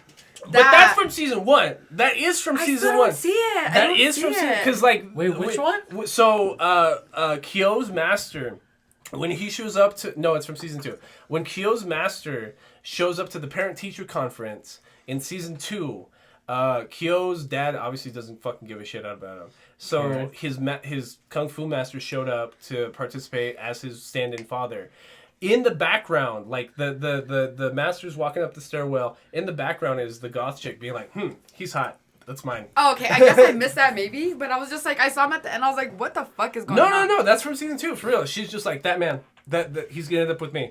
And just like, what's her face? The Chola just be like, what the fuck are you talking about? Who are you talking to? Yeah, what is that? Who's that guy? Why is he with Kyo? What do you mean? And yeah, they do end up together. Because it's like the whole, like, they're getting ready for the send-off for Kyo and, baby Yuki? girl. Yeah. No. And Honda. Yeah. So, that's like it, basically. The very, very last scene is it might be one of my favorite parts of the season, where it's a little girl with brown hair who looks like Toru. And she has the little moños. Like the little monitos. So she has the cat and then she has the little rice ball. Yeah. Oh, like the little... Like a little doll, yeah. Little plushies. Walks up to the mom, who also looks like Honda. And it's just kind of, Mommy, where's Grandma? Where's Grandpa? Where's she calls them by their first name, and that's what makes and then them she was like, mad. "That's disrespectful" or some shit like that. Yeah, where's Kyo? Where's Honda? I want to show them my stuffed animals. And the mom's just kind of like, that's disrespectful. You can't be calling your elders by like that. And she's like, well, they said it's okay. They said it's okay. They don't care. Yeah. So Kyo and Honda grew old together. They had several generations of kids and family and grandkids, and they're still like madly in love. The very last scene is the red-haired. I don't know what his relation. He's either the son or the son-in-law of Kyo and Honda, and he's just kind of like, well, Grandma and Grandpa went to go take a walk, pretty much. Yeah, because they still are madly in love with her, and the granddaughter's just like, why? I'm so jealous of them that they're like that, and it's just them like walking down like a field, cute, holding hands, just in love with each other. Like he's dressed in like his master, like in full kimono garb. And she's still in like sundresses and like cute hats and shit, and that's the end of the season. That's Fruits Basket. Yeah, that was the fruit in the basket. Yeah. Good stuff, dog. I liked it a lot. Honestly, I can't tell you how fucking crazy I was feeling, cause. Did you watch it by yourself or you watch it with VNA? No, I watched it by myself. Because she was barely getting to like season 1, but then season 2 started, and she didn't know what the fuck was going on. No, you should have just been like, season 3 here, let's cry together. No, but like, you're watching it, and the bad taste that the season 2 left in your mouth makes you love how they tie it into all season 1. Like, season 3. And I don't know. It was great. It was good stuff. Can't believe we didn't watch this for February. Yeah, I know. We're so annoying. Honestly, Rachel, we brought you here because like we did this whole month to have like as many guests as possible. Besides like this bonus movie episode that we have coming out next week. But like we just missed our friends because February is just me and Aldo crying in this room, just being like, oh my god, this relationship's so sad.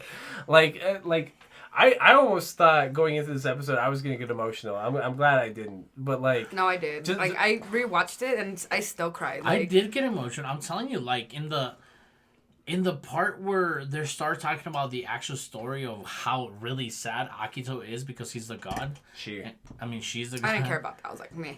Like when they were trying to tell that and everybody was saying goodbye at the same time as she was having this heartbreak.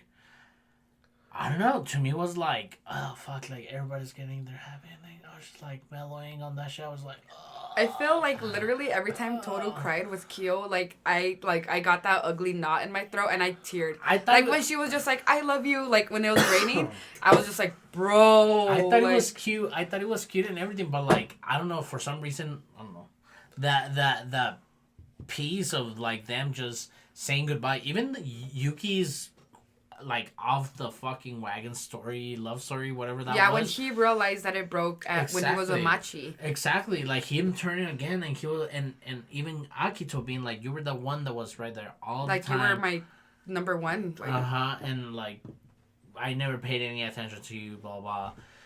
And I was just like, oh wow, like that's just crazy, you know, like this bad person is dying.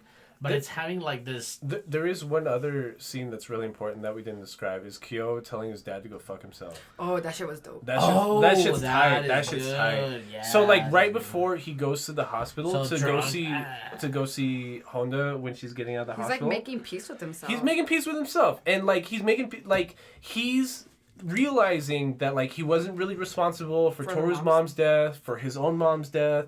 He's not responsible for his dad fucking hating him, because he goes to see his dad and he's just like, Dad, listen, I didn't fucking kill mom. She committed suicide. He's just like, you drove her to suicide. You made her feel guilty for giving birth to a monster. Giving birth to a monster like the cat. You're fucking disgusting. I lost the love of my life because you're a fucking monster.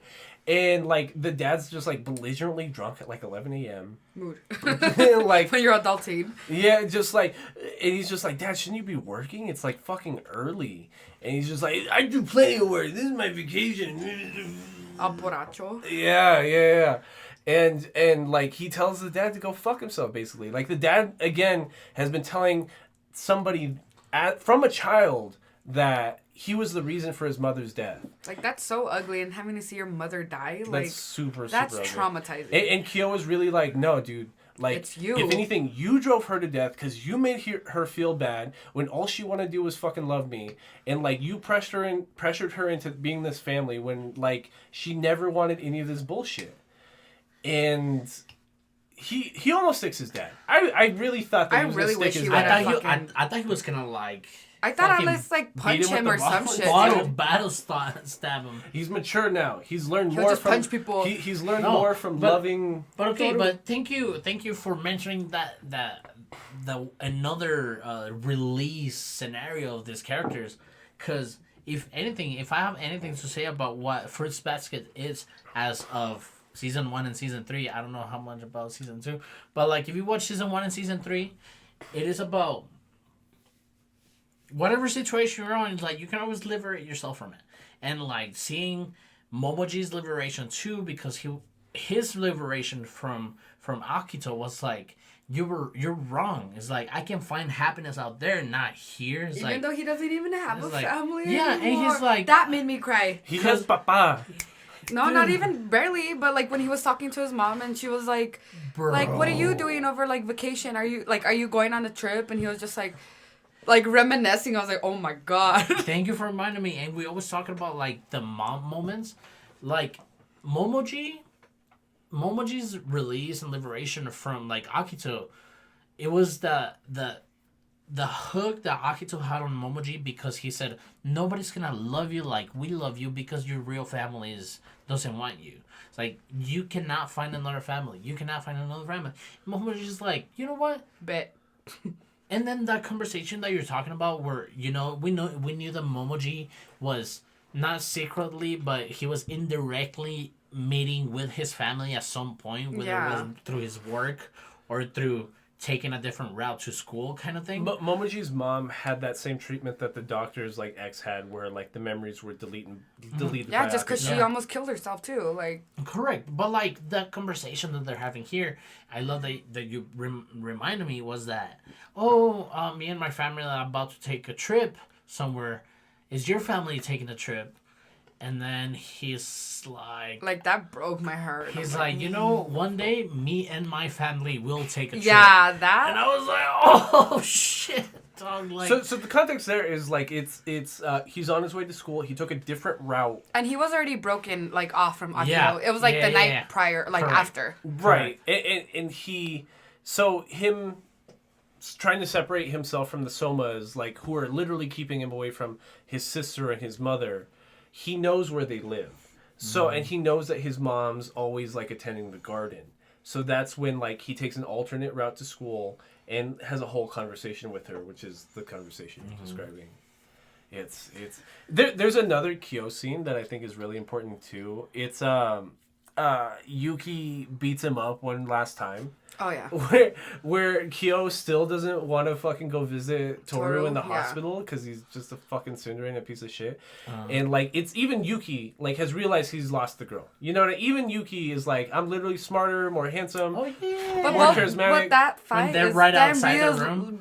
Both of them realizing they wanted to be each other. I love that fight. I love because like that fight is literally like My Hero Yuki being like, Academia why the fuck don't you ever listen to me, bro? I am literally the better cousin. Can you please just fucking listen to me and go visit Honda?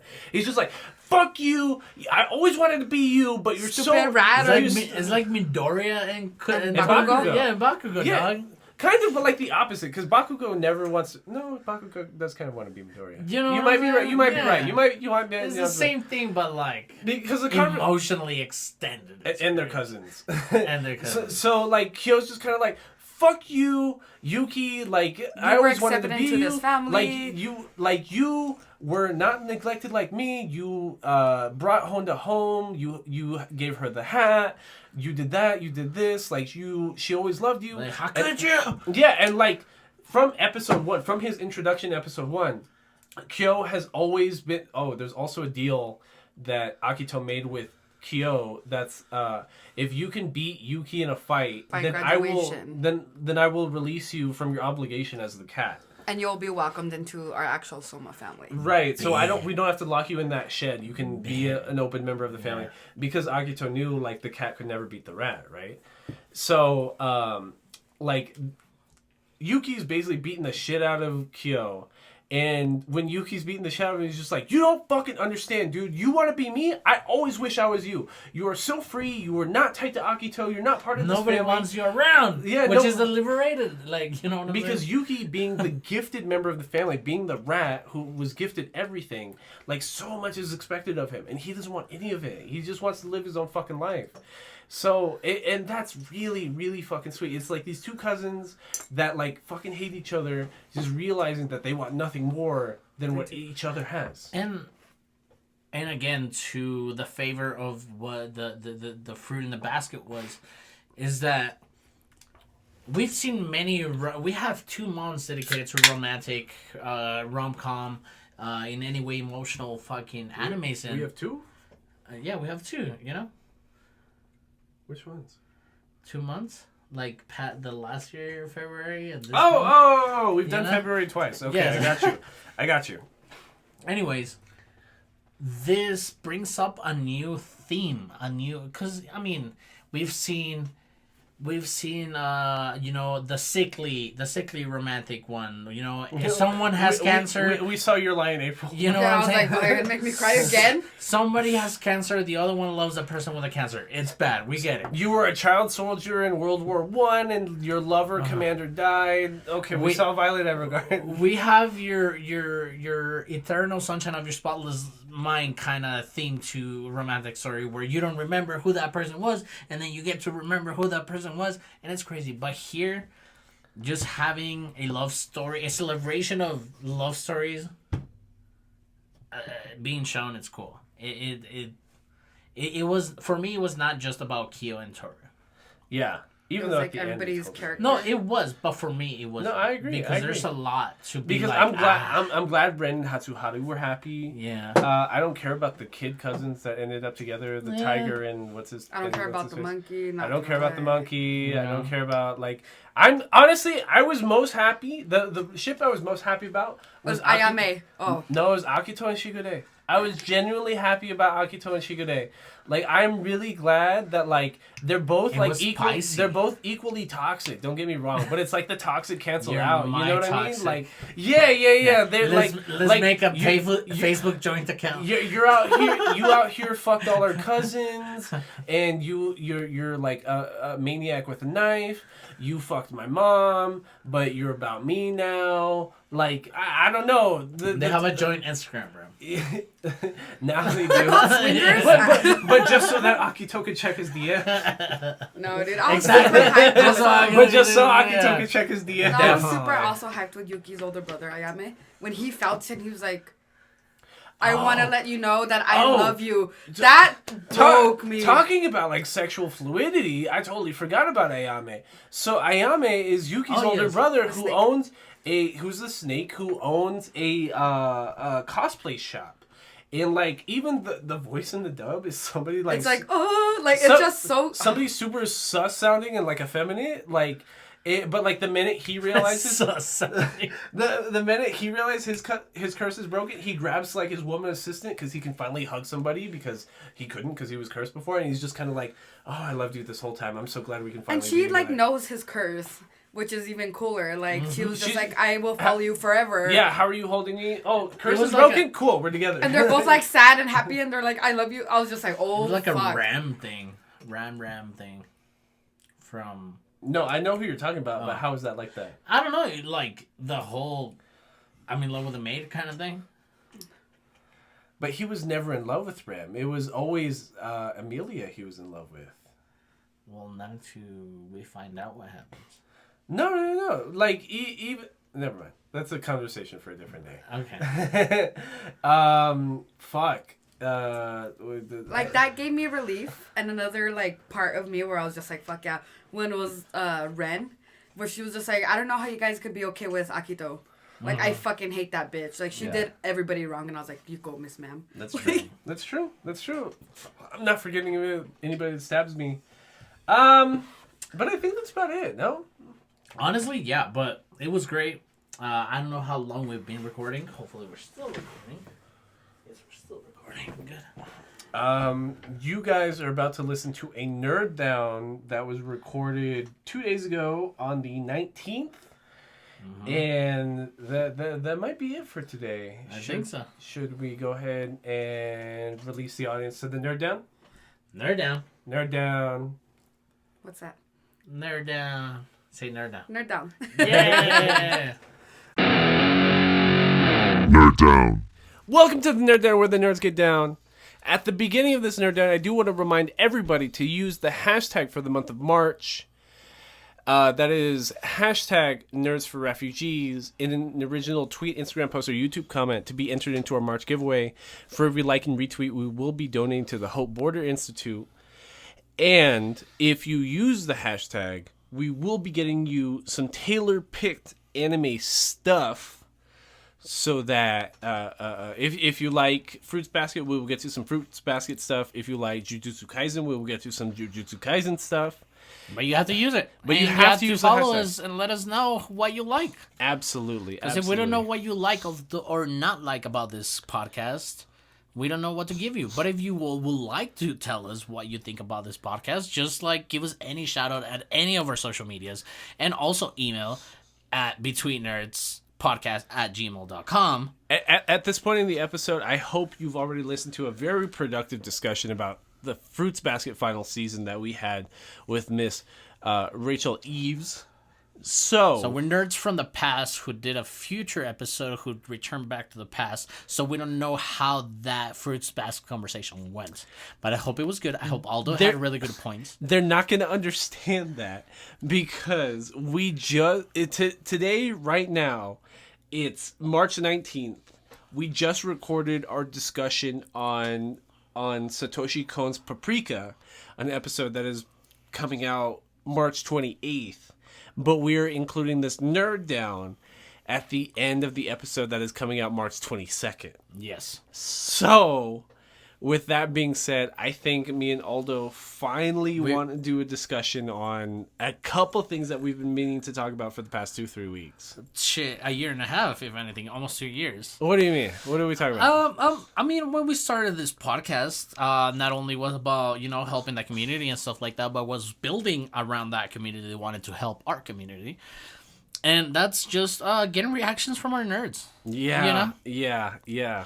And we started our YouTube. Thank you guys for watching. If you are watching, please like us, comment, and subscribe. Click that notification bell. But 6 days ago, I have it right here on my computer. 6 days ago, we received a comment to one of our on March old 13th. Yes.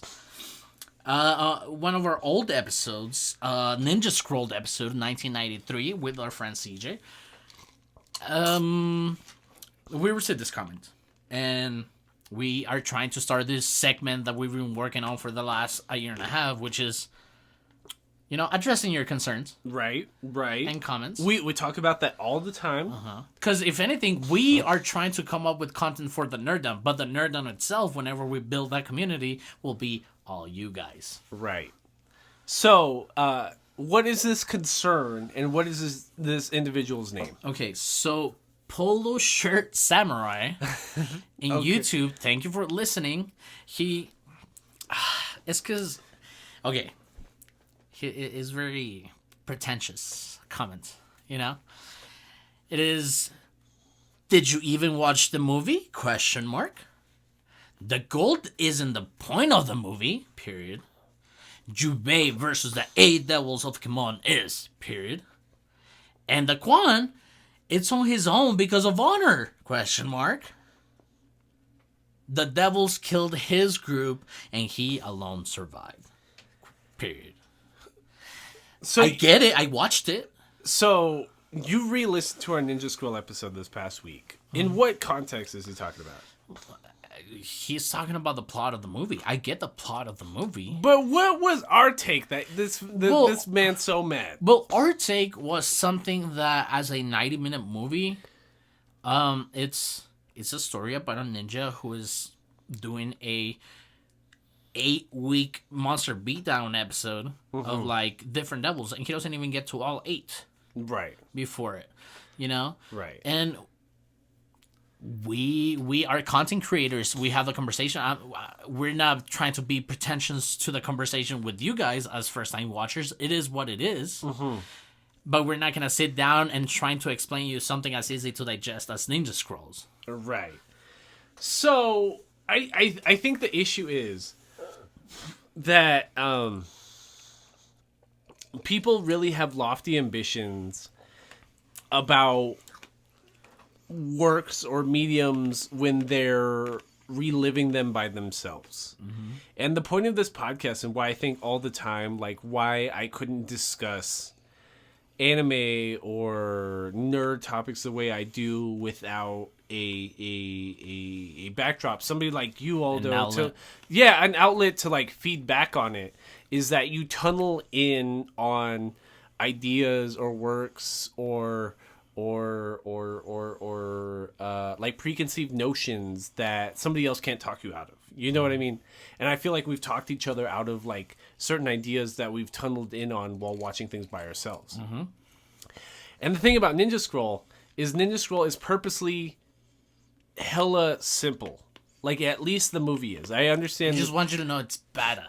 Yeah, that I understand that Ninja Scroll, there was a subsequent anime that bombed. That's all about the backstory to this film, because Ninja Scroll, the 1993 film, wants to feel like an epic in and of itself. That's an experience, but also like wants you to question the world that isn't described outright.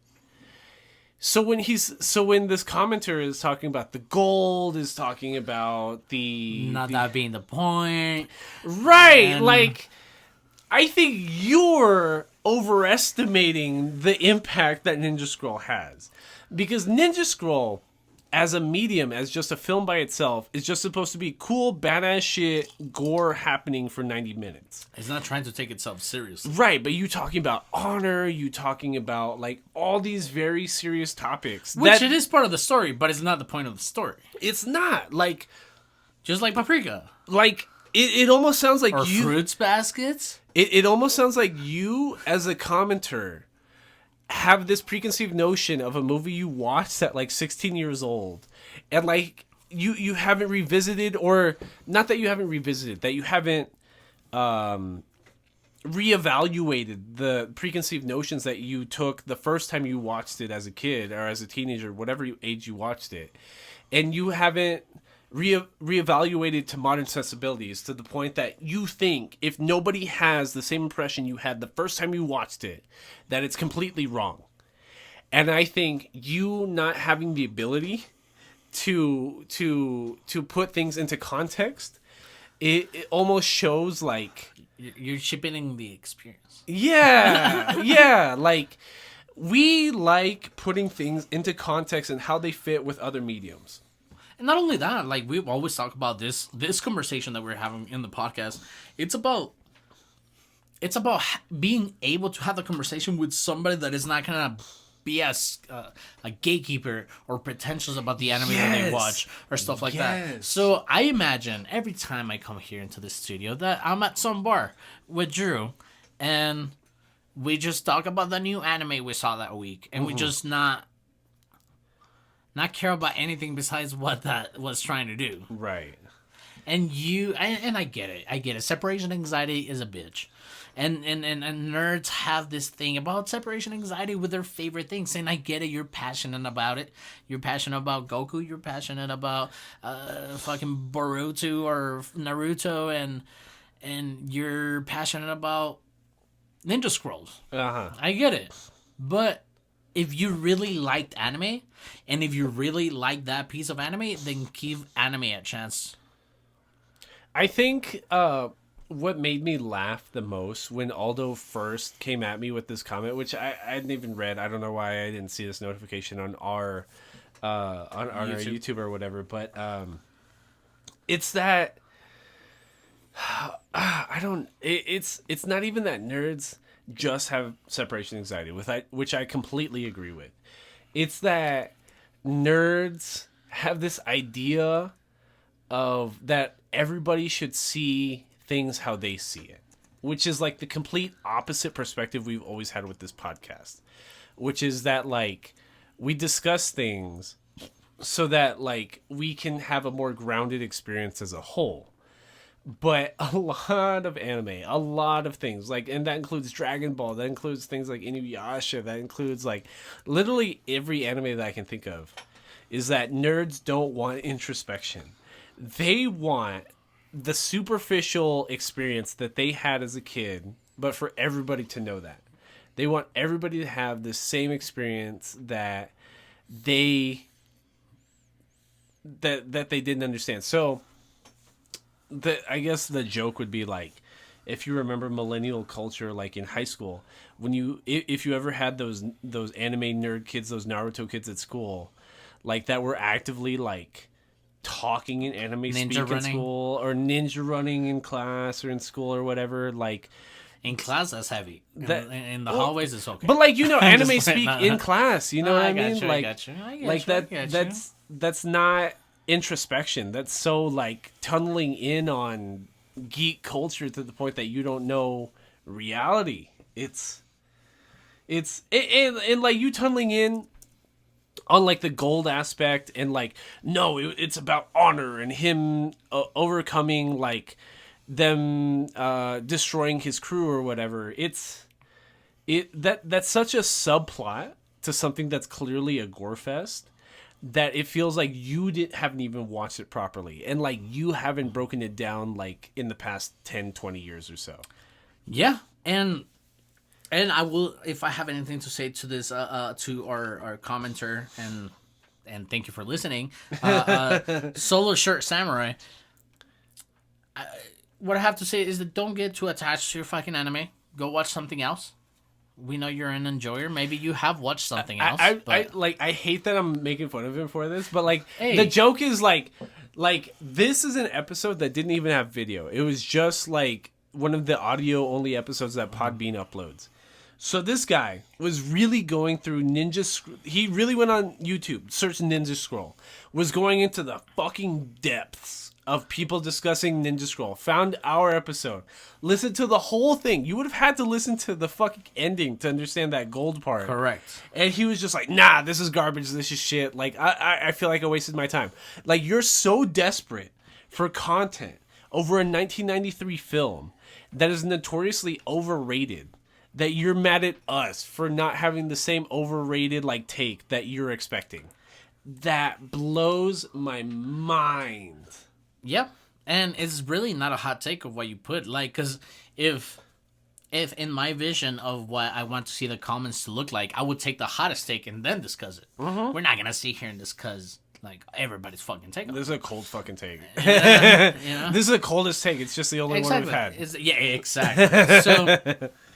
So if any of our other episodes, or if you happen to stumble upon the fucking Between Nerds channel, whether it is your podcast applications or YouTube, listen, and you'll be mad, and you will have something to say.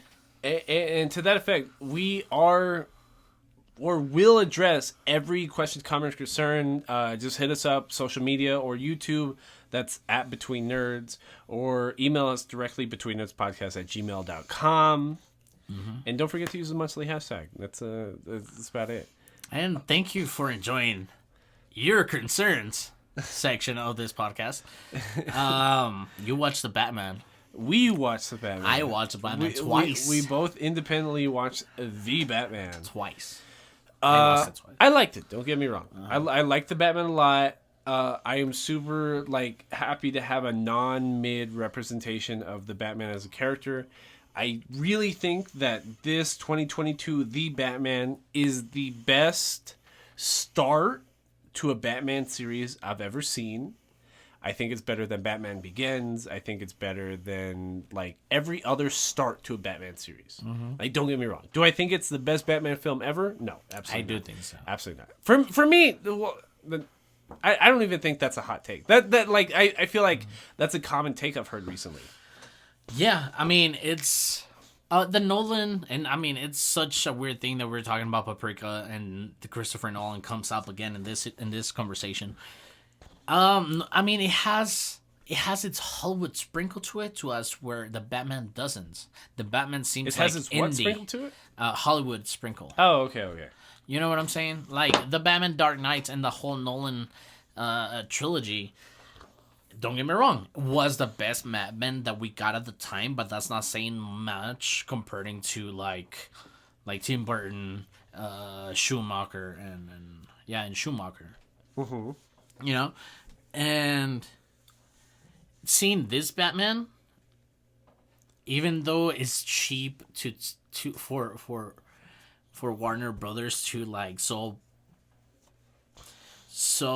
like unapologetic take on remaking like super occult movies, like the Joker made Taxi Driver, and this movie is like relating to like Seven with Brad Pitt and Morgan Freeman, you know, but like it works. And like seeing this Batman, it was like my best comic book Batman I'd gotten. You think that makes it better than The Dark Knight? I think it makes it better because it is one of the few ways to tell that story. Maybe we haven't seen the best Batman film yet, but like that takes a better direction. But see, that's what I'm saying. Like, I think it's. I don't get me wrong. I think that takes completely correct. I think this is the best direction for a Batman franchise we've ever gotten, which is exactly what I'm saying. But would I say that the Batman is better than The Dark Knight or The Dark Knight Rises? Absolutely not. I do think so. I like really. So you what? So I when I think The Dark Knight came out, what, 2009, 2010. The Dark Knight felt like a new film experience that I'd never seen before, right? Like the Dark Knight was multi-level thinking between a multi-level, exasperated character that was not two-dimensional like we'd seen previously.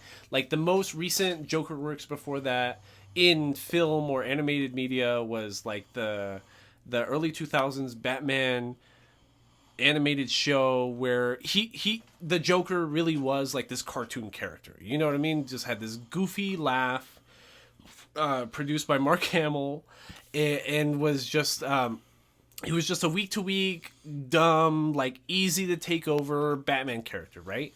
But then The Dark Knight came out. It was this 2.5-hour film, which was like groundbreaking for the time, and it had this acting from a character that we'd never seen before, because not only was he not afraid of self-harm, he wasn't afraid to like arrest himself, to contain himself, but he had planned in multiple stages, which is again almost exactly like the Batman. Like the Batman, the Joker in the Batman feels like the evolution of the Joker in the Dark Knight series, because the Joker here, as opposed to well, you could argue that the Dark Knight was a Joker movie. Kind of. That's what I'm getting at, because it feels almost inspired by the Joker in the Dark Knight. It goes around the Joker pretty much. Right, because the Joker previously in like previous works, the Joker was always the more straightforward villain. He was just manic and evil and wanted to be evil for the sake of being evil. But in The Dark Knight, the Joker had this multi-level kind of planning that was clearly meant just to make Christopher Nolan's Batman, Christian Bale's Batman, insane. The Joker in the Batman feels like the Joker in The Dark Knight, but like more canonized. Like if you actually had the real Joker, who is this real insane person that was so smart that he was trying to make you feel insane through his riddles. So we're comparing the two Batmans by their Joker right now? I'm comparing the films by the villain a little bit. A lot of it. But like the Joker's not the villain to the Batman. No, that's not what I'm saying. I'm comparing the Dark Knight's Joker. Series? I'm comparing the Dark Knight's Joker to the Batman's Riddler. Okay, yeah, because you didn't say you kept saying like if the Batman's Joker is the Dark Knight's Joker. Oh, I'm sorry. Yeah, I was like, wait, what? It's because like the Riddler and the Batman feels like a film study or a breakdown on the Joker in the Dark Knight. But then I completely get your point, and Yes, but the thing that fills my Batman fan heart, it's that in the Dark Knight or in the Nolan trilogy, I don't know if you ever sat down and read a Batman comic. I don't know if you've sat down and read a series, not just a comic, like a series. Like we see a shitload of like inner dialogue and like how dark it is, how rainy it is, how tense it is, and we get all this shit. And in the Nolan trilogy, you get Bruce Wayne, you get Joker, but you rarely get Batman. You rarely get Batman being struggled in his own head. And this is what is most of the Batman series that I've read. And like what the Robert Patterson what's the I'm not gonna remember. the director? Don't ask me. No? Fuck, I forgot. But anyways, he brings so much Batman into a year 2 Batman, and we see such so little Bruce Wayne because he's Batman. He still hasn't been able to exercise his Bruce Wayne alter ego. Matt Reeves. Matt Reeves. I get what you mean. And again, like I'm completely agreeing with everything what you're saying. And that's what makes my favorite Batman the Batman. I get that, and I get that completely because like when I'm watching the Batman, I'm not trying to convince it tries so hard in Act 1 especially to be like, look at how rainy, look at how downtrodden Gotham City is, look at how the Batman is really just trudging through the streets, just beating the shit out of random criminals And to politicians. make them feel, and politicians to make them feel bad about like crossing the moral ground that is the Batman. In like come the Dark Knight, which like if you're talking the Christopher Nolan trilogy, it feels like there's this giant gap between Batman Begins and the Dark Knight. Because like the ending of Batman Begins is he defeats Scarecrow, and it feels like this nice tight ending, and then it feels like narratively there's a 5-year gap we never saw. Yeah, where and that's what where it's meant to be. there's this established Batman that the reason why there's no petty crime is because nobody ever knows where the Batman is. So there's only high level super Hollywood crime to commit, right? But Matt Reeves' Batman, the people are still like It's ground level. It's like the Daredevil Netflix. right, but at the same time, I'm glad you brought up the Daredevil Netflix thing because the whole time I'm watching this movie, I'm like, I wish this was a show because I wish I had more time. Number one, to with these characters and this plot and this like grounded scenario, but like as a film format. It has to fit like a film narrative structure that it doesn't want to put itself into. Like Act 1 is like 20 minutes too long. No, I think, well, you have to take in consideration that this is also a visual cinematic statement to what the Batman is. I get you. So they are taking their time in cinematography, and that's why the movie runs a little long. But besides plot telling, the director is, I hope so. I mean, it's directly telling you that this is an unexperienced Batman. Mm-hmm. Exactly. I agree. And- I agree. Like he himself is getting hurt, which like imagine the Dark Knight, like Christopher Nolan's Batman getting hurt by petty level criminals in the street. Like that would never happen. That would never happen.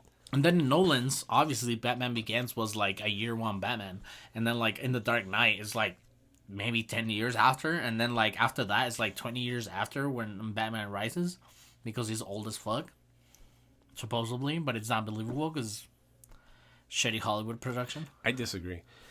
And maybe this is my own biases. Like I'm not saying you're wrong. I'm just saying like my personal take is like I disagree because if I'm saying the Batman Act 1 runs about 20 minutes too long, it's because we don't get the plot to the Batman until minute 50.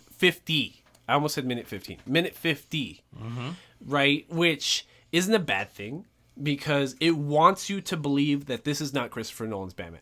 We are laying the groundscape for what is an entirely new world, which is not a bad thing. I'm not saying that. Mm-hmm. But it feels like the kind of build-up that I would have in almost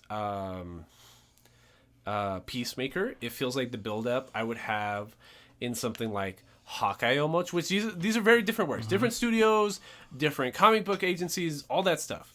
But I'm glad that the Penguin is going to get his own HBO Max original show, because that feels necessary. Because it feels like there's so much storytelling in the backdrop that wasn't even told in the Batman, that feels like it wants to tell. It wants to go so deep, to just go like 2 hours into just the background of what's happening in the villain landscape that's surrounding your two Batman. But then again, I believe that this Batman is the first Batman who hasn't tried to catch a new audience. Is not telling you that Uncle Ben is dead once again. You know what I'm saying? It's just like, hey, here's Batman, and here's what he's up to right now. And again, I'm agreeing with you. and again, I'm 100% agreeing with you, bro. Like, I 1,000% understand that. And it's not trying to bring a new audience, so it's just giving you, like, for me at the beginning, the first aspect that was fucking amazing was like this panning out to different criminals at the city while the bat signal was on, and like them being afraid of the shadows. Like, to a fan, but that happened. That happened in Dark Knight too. That was like the very beginning to the Dark Knight. Was Scarecrow selling drugs and being like, "What do you mean the bat signal's in the background?" Yeah, I don't give a shit. But that's just the bat signal. Like in every movie since Burton and Schumacher, like every movie is like every villain is like, "Oh shit, bat sign." But like the fact that they see they're doing their fucking criminal thing, right? They see the bat signal. We've seen that in every movie. But we see this, like... And this is where the cinematography takes over. Of them looking at a shady corner down the street of where they're committing these crimes. And them being, like, scared shitless. And it's those moments that drags this movie a little bit longer. Because it wants you to see... But see, that's why I'm saying it would be better as a show. That's exactly what I'm saying. But like, imagine you had a whole show where the first episode... But haven't you ever seen shows that you wish it was a big, long movie? No. Never. No? I've never thought that in my life. Really? Ever. I've always had the opposite problem. Always. Where I'm like, this movie would be 1,000% better as a show. But the issue is, movies make more money. So even a show that costs more to produce than a film because it's 6 to 10 episodes as opposed to just like 1 3-hour film, it's harder to sell that to a studio that's like, but you mean I could make more money if I just made a 3-hour film? So the Batman, you would like to see like a Full Metal Alchemist treatment to it? No, absolutely not. What I'm saying is the Batman as a 6-episode, 1-hour episode short series would be amazing. That is what I'm saying. Because it feels like even at 3 hours, like we know that there's a 4-hour cut. Matt Reeves has already come out and said that there's a 4-hour cut of the Batman that he himself had to cut an hour out of because the studio was like, dude, we are not fucking putting out a 4-hour film. Like, yes. Like even if there was a 4-part short series that's all 1-hour episodes of the Batman, that sounds like a better service than 1 3-hour film that's like an hour and 20 minutes of Act 1. Act 2 in The Batman is like 30 minutes long. I don't know if you remember that. Because it's good. Don't get me wrong. Like, I'm bitching. I'm complaining. I'm saying it's worse than The Dark Knight. Don't get me wrong. But, like, I do think it's good. Like, I think it's a great film. Early 2022, where I'm sitting, it's the best movie of the year so far. Like, don't get me wrong. I'm not saying it's bad. No, I'm not bitching about it. I wish I had more content is kind of what I'm saying. But like in a film structure, in a 3-act Hollywood structure, you have a 1 act that's maybe 50% of the film, a 2nd act that feels like it's 10-15% of the film, and a 3rd act that feels not rush is the wrong word because it sounds like it feels bad, like when executed, which isn't the case. That ending's not rushed, dude. It's not. I think Act 3 is a little rushed. That's what I'm saying. You spend so much time in Act 1. You spend so much time in Act 1. I think Act 2 is rushed, if anything. Okay. Because Okay. because if Act 1 is knowing vengeance, knowing that he's working with the police, knowing that there's this new killer in town, the second act turns into a mafia movie with the penguin. Yes. And it's good. Yes. And it's like, oh shit, he's getting to the gritty and nitty of it, but then it just goes like fast as fuck. And it's quickly like, over. It's yeah. all of a sudden we're in It- Act it- 3 and it's just like it- the city's about to be destroyed. It finishes, spoilers, but it finishes at the Batmobile scene. Yes. You know what I'm saying? Yes, I got you. I got you. And And then- you get what I'm saying. You get what I'm saying. And then the third, and then you're like, ooh, you are so full with Batman spice at this time that you're like, oh shit, what's about to happen? What's going on? But see, then it turns into the Dark Knight. And then it turns into a long third act, which to me, But like, imagine if Act 1 was shorter and Act 2 was longer. Imagine that. that would have been better. That's what I'm saying. And even the ending could, well, not the ending. It's because the ending, you're like closing, you're tying a lot of ribbons. Act 3 feels like the Dark Knight to me, which is not a bad thing. That's not what I'm saying. But like, Act 3 is all of a sudden like the Joker, the Riddler has destroyed the levees to the city. The city's gonna be flooded. He's gonna destroy the next mayoral candidate. And that's like the last half of the third act, because the first half is like Falcone. You know, like he is... Well, that's like, fuck. See, that's what I mean. It's almost like a made up in between 2.5 act, because that's exactly what I'm saying. Like, the totally, like, I agree with you completely. The Penguin HBO Max original series is gonna make Act 2.5 of the Batman feel more fleshed out. I get that. I understand that completely. But, like, that being in a 3-act film Hollywood structure does not fit that. It does not fit that at all. Like, especially if you wanted Act 2 to feel less rushed, you could not have cut out of Act 3. There is nothing you can cut out of Act 3. It would have had to have been cut out of Act 1, which is all this, like, this moody, ethereal background setting, the Batman, DC comic, stormy series, you know, which I get. I understand you completely, that it's more canonized. It feels more real to what the Batman has always been in the comics. I understand that completely. But, like, you couldn't have cut from Act 3. If you're complaining about Act 2 feeling rushed, it would have had to come out of Act 1. And Act 1 is so elongated because it's so mood setting. And, like, having agreed to your point that, yeah, it does have some pacing issues. I'm not even saying pacing issues. I'm not even saying pacing issues. It's pacing issues. I'm just saying it didn't have enough time. Slowed. Yeah, but to the other point of, like, oh, I wish this could be a show. Like, to me, if I see, like, a show I really like, I would like to have the production value to be in cinema.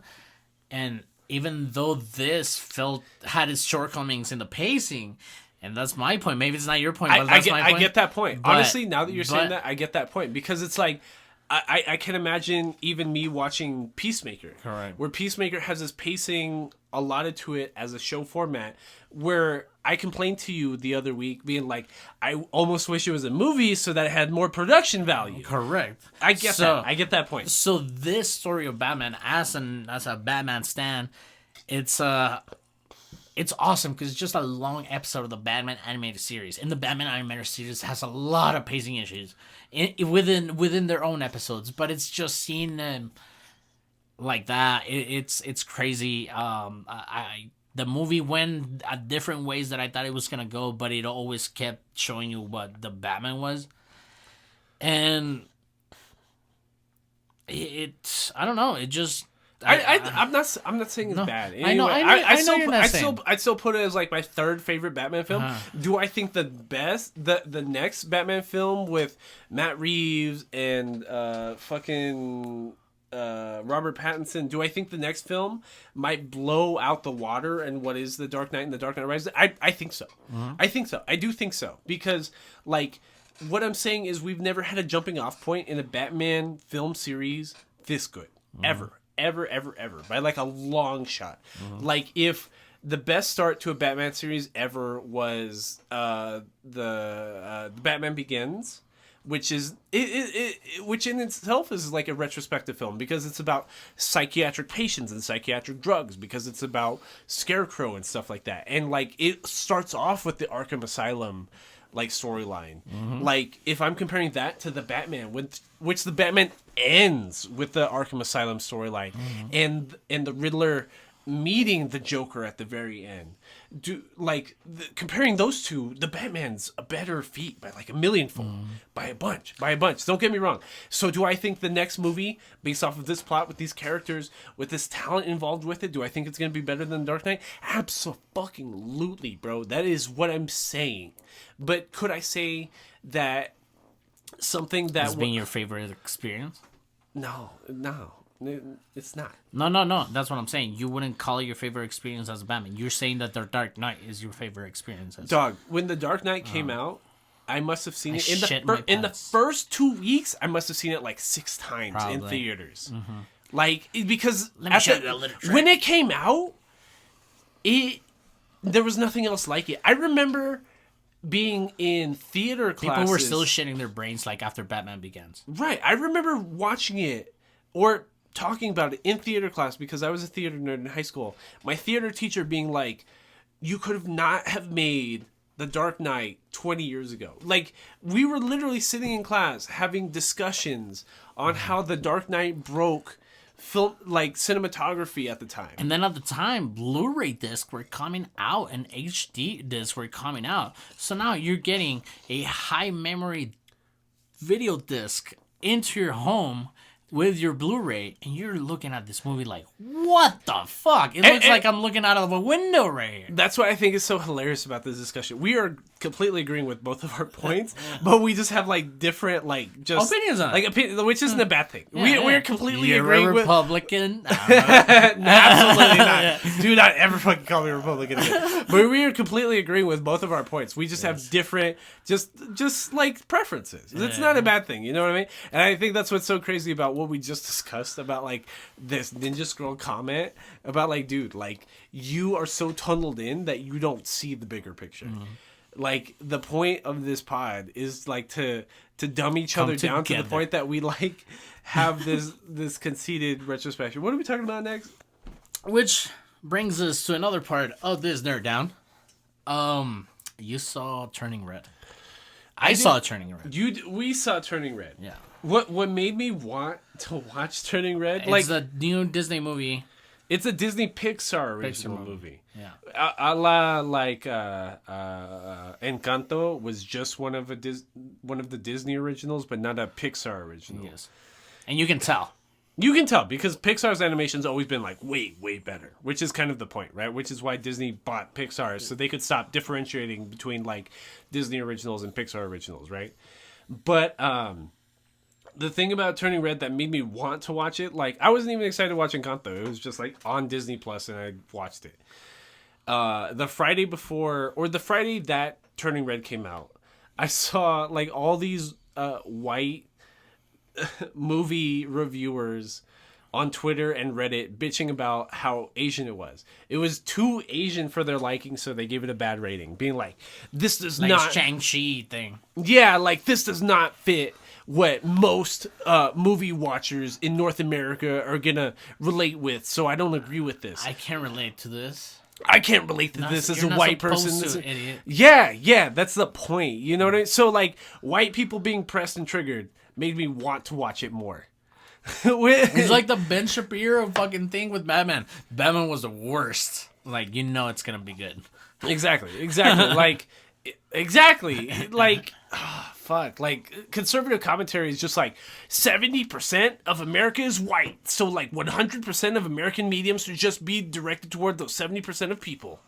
Like, that's dude, such like a dog shit opinion. You've like, had the entirety of Hollywood to do that. You've had the entirety of forever to like, yeah. But like to tell you a story. How many times have I brought up this fucking weird like when you started like watching older movies, like 2000 movies, 90s movies, 80s movies, just why people like our presidents. Yeah, like I was literally watching like a TikTok about this last night about how what's his name that made Alien?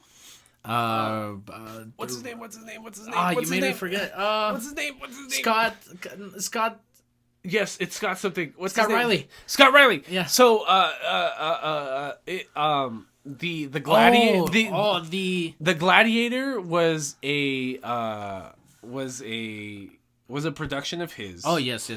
Right. I thought you were talking about that one new one, the medieval one. No. Yeah, the A24 With Matt Damon, Ben hold Affleck. hold on.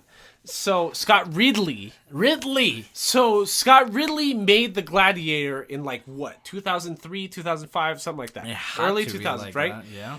He did an interview at the time where he was talking about he had to make the Gladiator movie seem more primeval than the ancient 2000 film. A 2000 film. Epic historical drama film. That's what I'm saying. He did an interview where he was upset that he had to direct that movie to seem more primeval than the ancient Romans actually were. Oh, yes, I saw that TikTok. Yes, I sent it to you. I sent it to you. Oh, you sent it to me. I sent it to you. So, Scott Ridley did an interview where he was like, no, I couldn't make the gladiators seem like how they actually were, where they had billboards endorsing products, where there were government officials endorsed by sports officials, that like it would have seemed too modern to the point that it would have upset how modern sensibilities seem old school culture. Because you were supposed to see that not only was the gladiator a slave to this governing power, but also the people. Like right. you are like chanting at this guy's death. Right. Yeah. But like the modernization aspect, the point that's too like, crazy. It's that's too crazy. for Like people. It would have been too relatable. We haven't even done 9/11 yet. But see, that's the thing. Like modern athletes in 2022 have all these endorsements, have all these commercials, and him making that movie in 2000 would have been like, nah, that's not relatable. We have to imagine that the old school is so far removed from us that it's non-relatable if it seems too modern, which is how the ancient Romans are. There's so much of our modern culture in the ancient Romans that they had to make it seem more primeval than it actually was. Yeah. Like, which is a disservice to itself. Mm-hmm.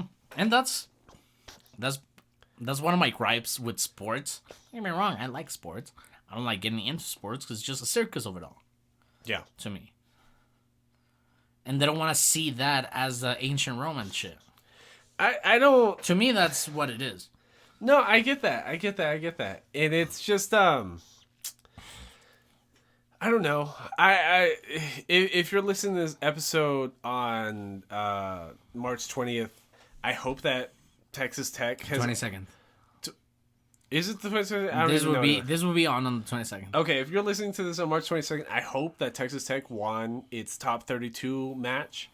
I love the aspect of seeing self-identification with a sports organization. Mm-hmm. I have like 6-7 years of education with Texas Tech University.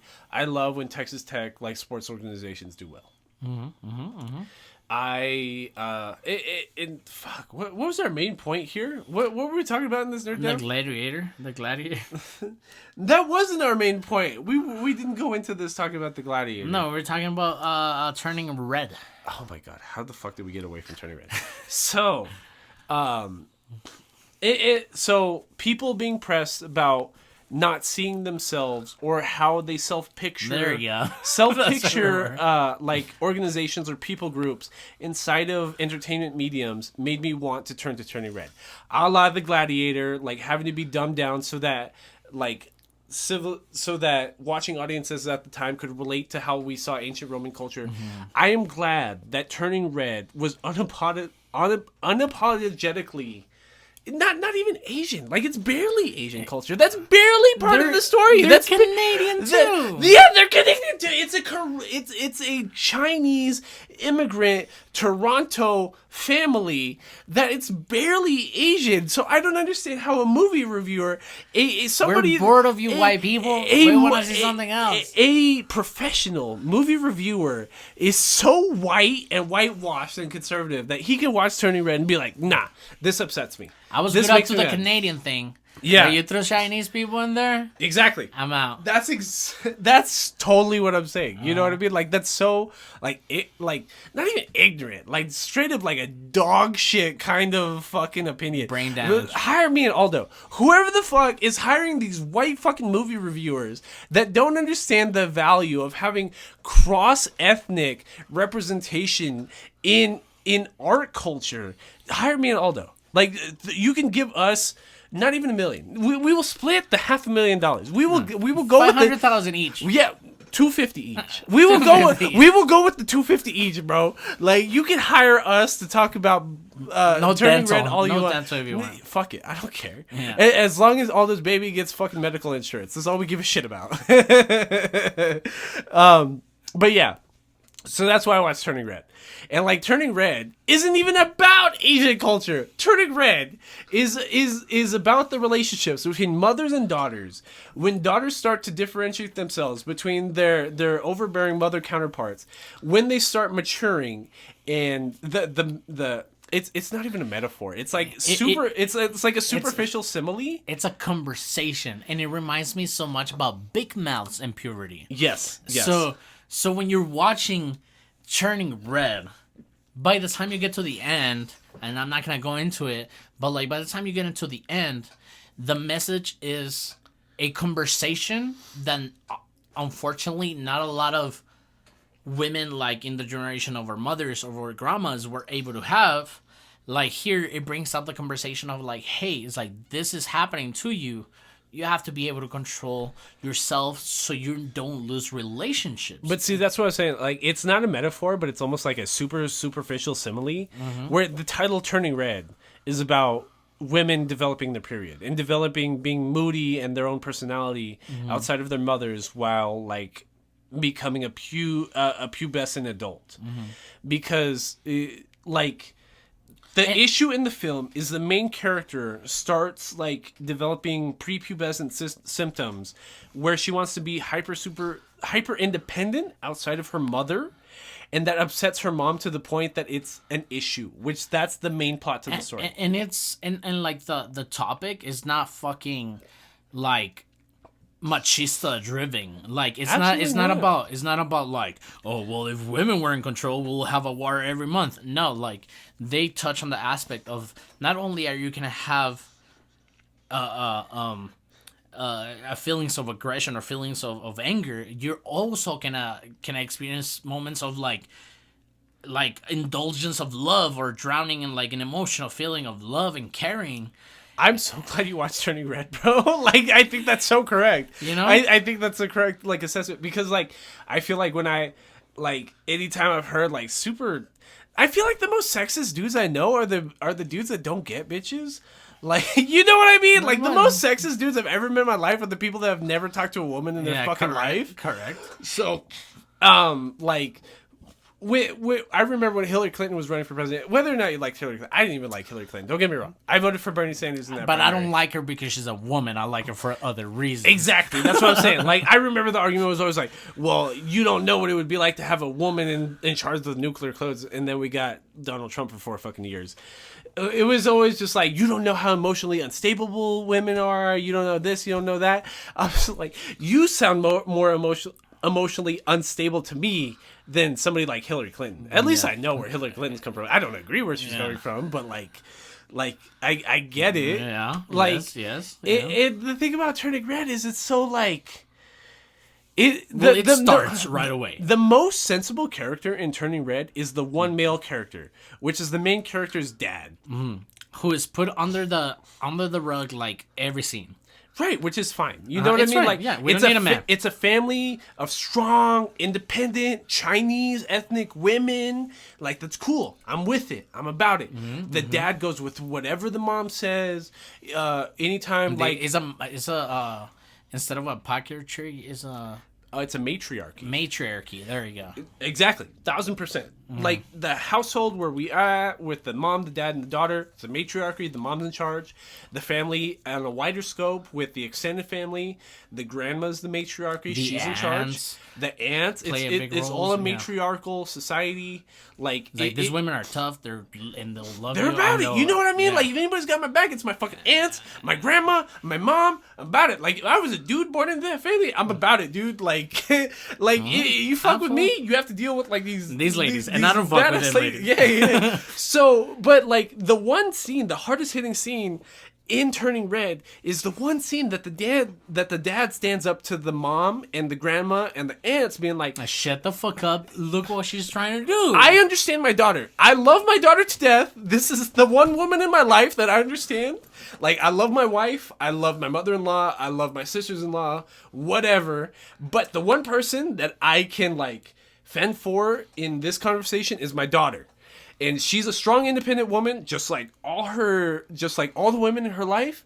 But the women in her life are bullying her out of her sensibilities that I don't see. I see value in my daughter as a person, so I am standing up for her as I see fit. And that blew my mind. Like, don't get me wrong, like, it's a Disney Pixar film. Yeah. Like it's meant for kids. It's meant for pre-teenage, pubescent adults, newly pubescent adults. You know what I mean? This is like a 13, 14-year-old age group.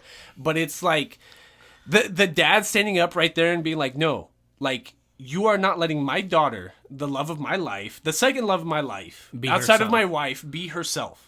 So you need to shut the fuck up and like let her grow into her own person. And that is the plot of Turning Red, is becoming your own person outside of your overbearing parents. And even like we get like this plot that, okay, our main character, I need to go real quick into Turning Red movie. 'Cause even like Ming Lee is a I think they call her Ming. Ming is our protagonist, the daughter of Mei Lin, right? Yeah. So Mei Lin, like what I was saying, like this is such a conversation, and I don't know if you guys have seen Big Mouths, but Big Mouths is such a good conversation when it comes to male puberty. Yeah. Just like in the other side of the coin. It's supposed to be puberty as a whole. Well, yes, but from its nature, Big Mouth is more male orientated. So Big Mouth, if you're listening to this episode on the 22nd, Big Mouth just got its follow-up series, a side series called I already forgot what it's called. It's called I already forgot what it's called, but it's called like basically it's a show that was piloted as being Big Mouth but The Office. So it's just about the personality quirks, the personality animals that we saw in Big Mouth, the hormone monsters, the love bugs, the anxiety demons, all the logic rocks, but like in human resources.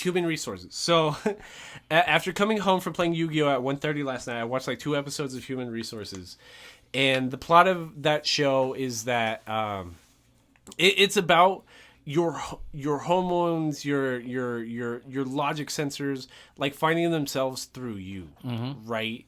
And that's kind of how I'm glad that you brought up the Big Mouth conversation, because Big Mouth is about like the dirty parts of being a prepubescent, adolescent, going into puberty kind of person. Turning Red is like the emotional effects that puberty can bring. Right, but also the relationship with your family. Well, yeah, and like I feel like it's even dumb for us not to even be aware of like this conversation, but like how many people because of lack of communication with their parents through puberty, they end up distancing themselves from their family when it could have been all worked out if people had emotional maturity. No, I agree completely, because like even me myself, like, don't get me wrong, right now, like Karen actively makes fun of me out of how good my relationship with my mother is.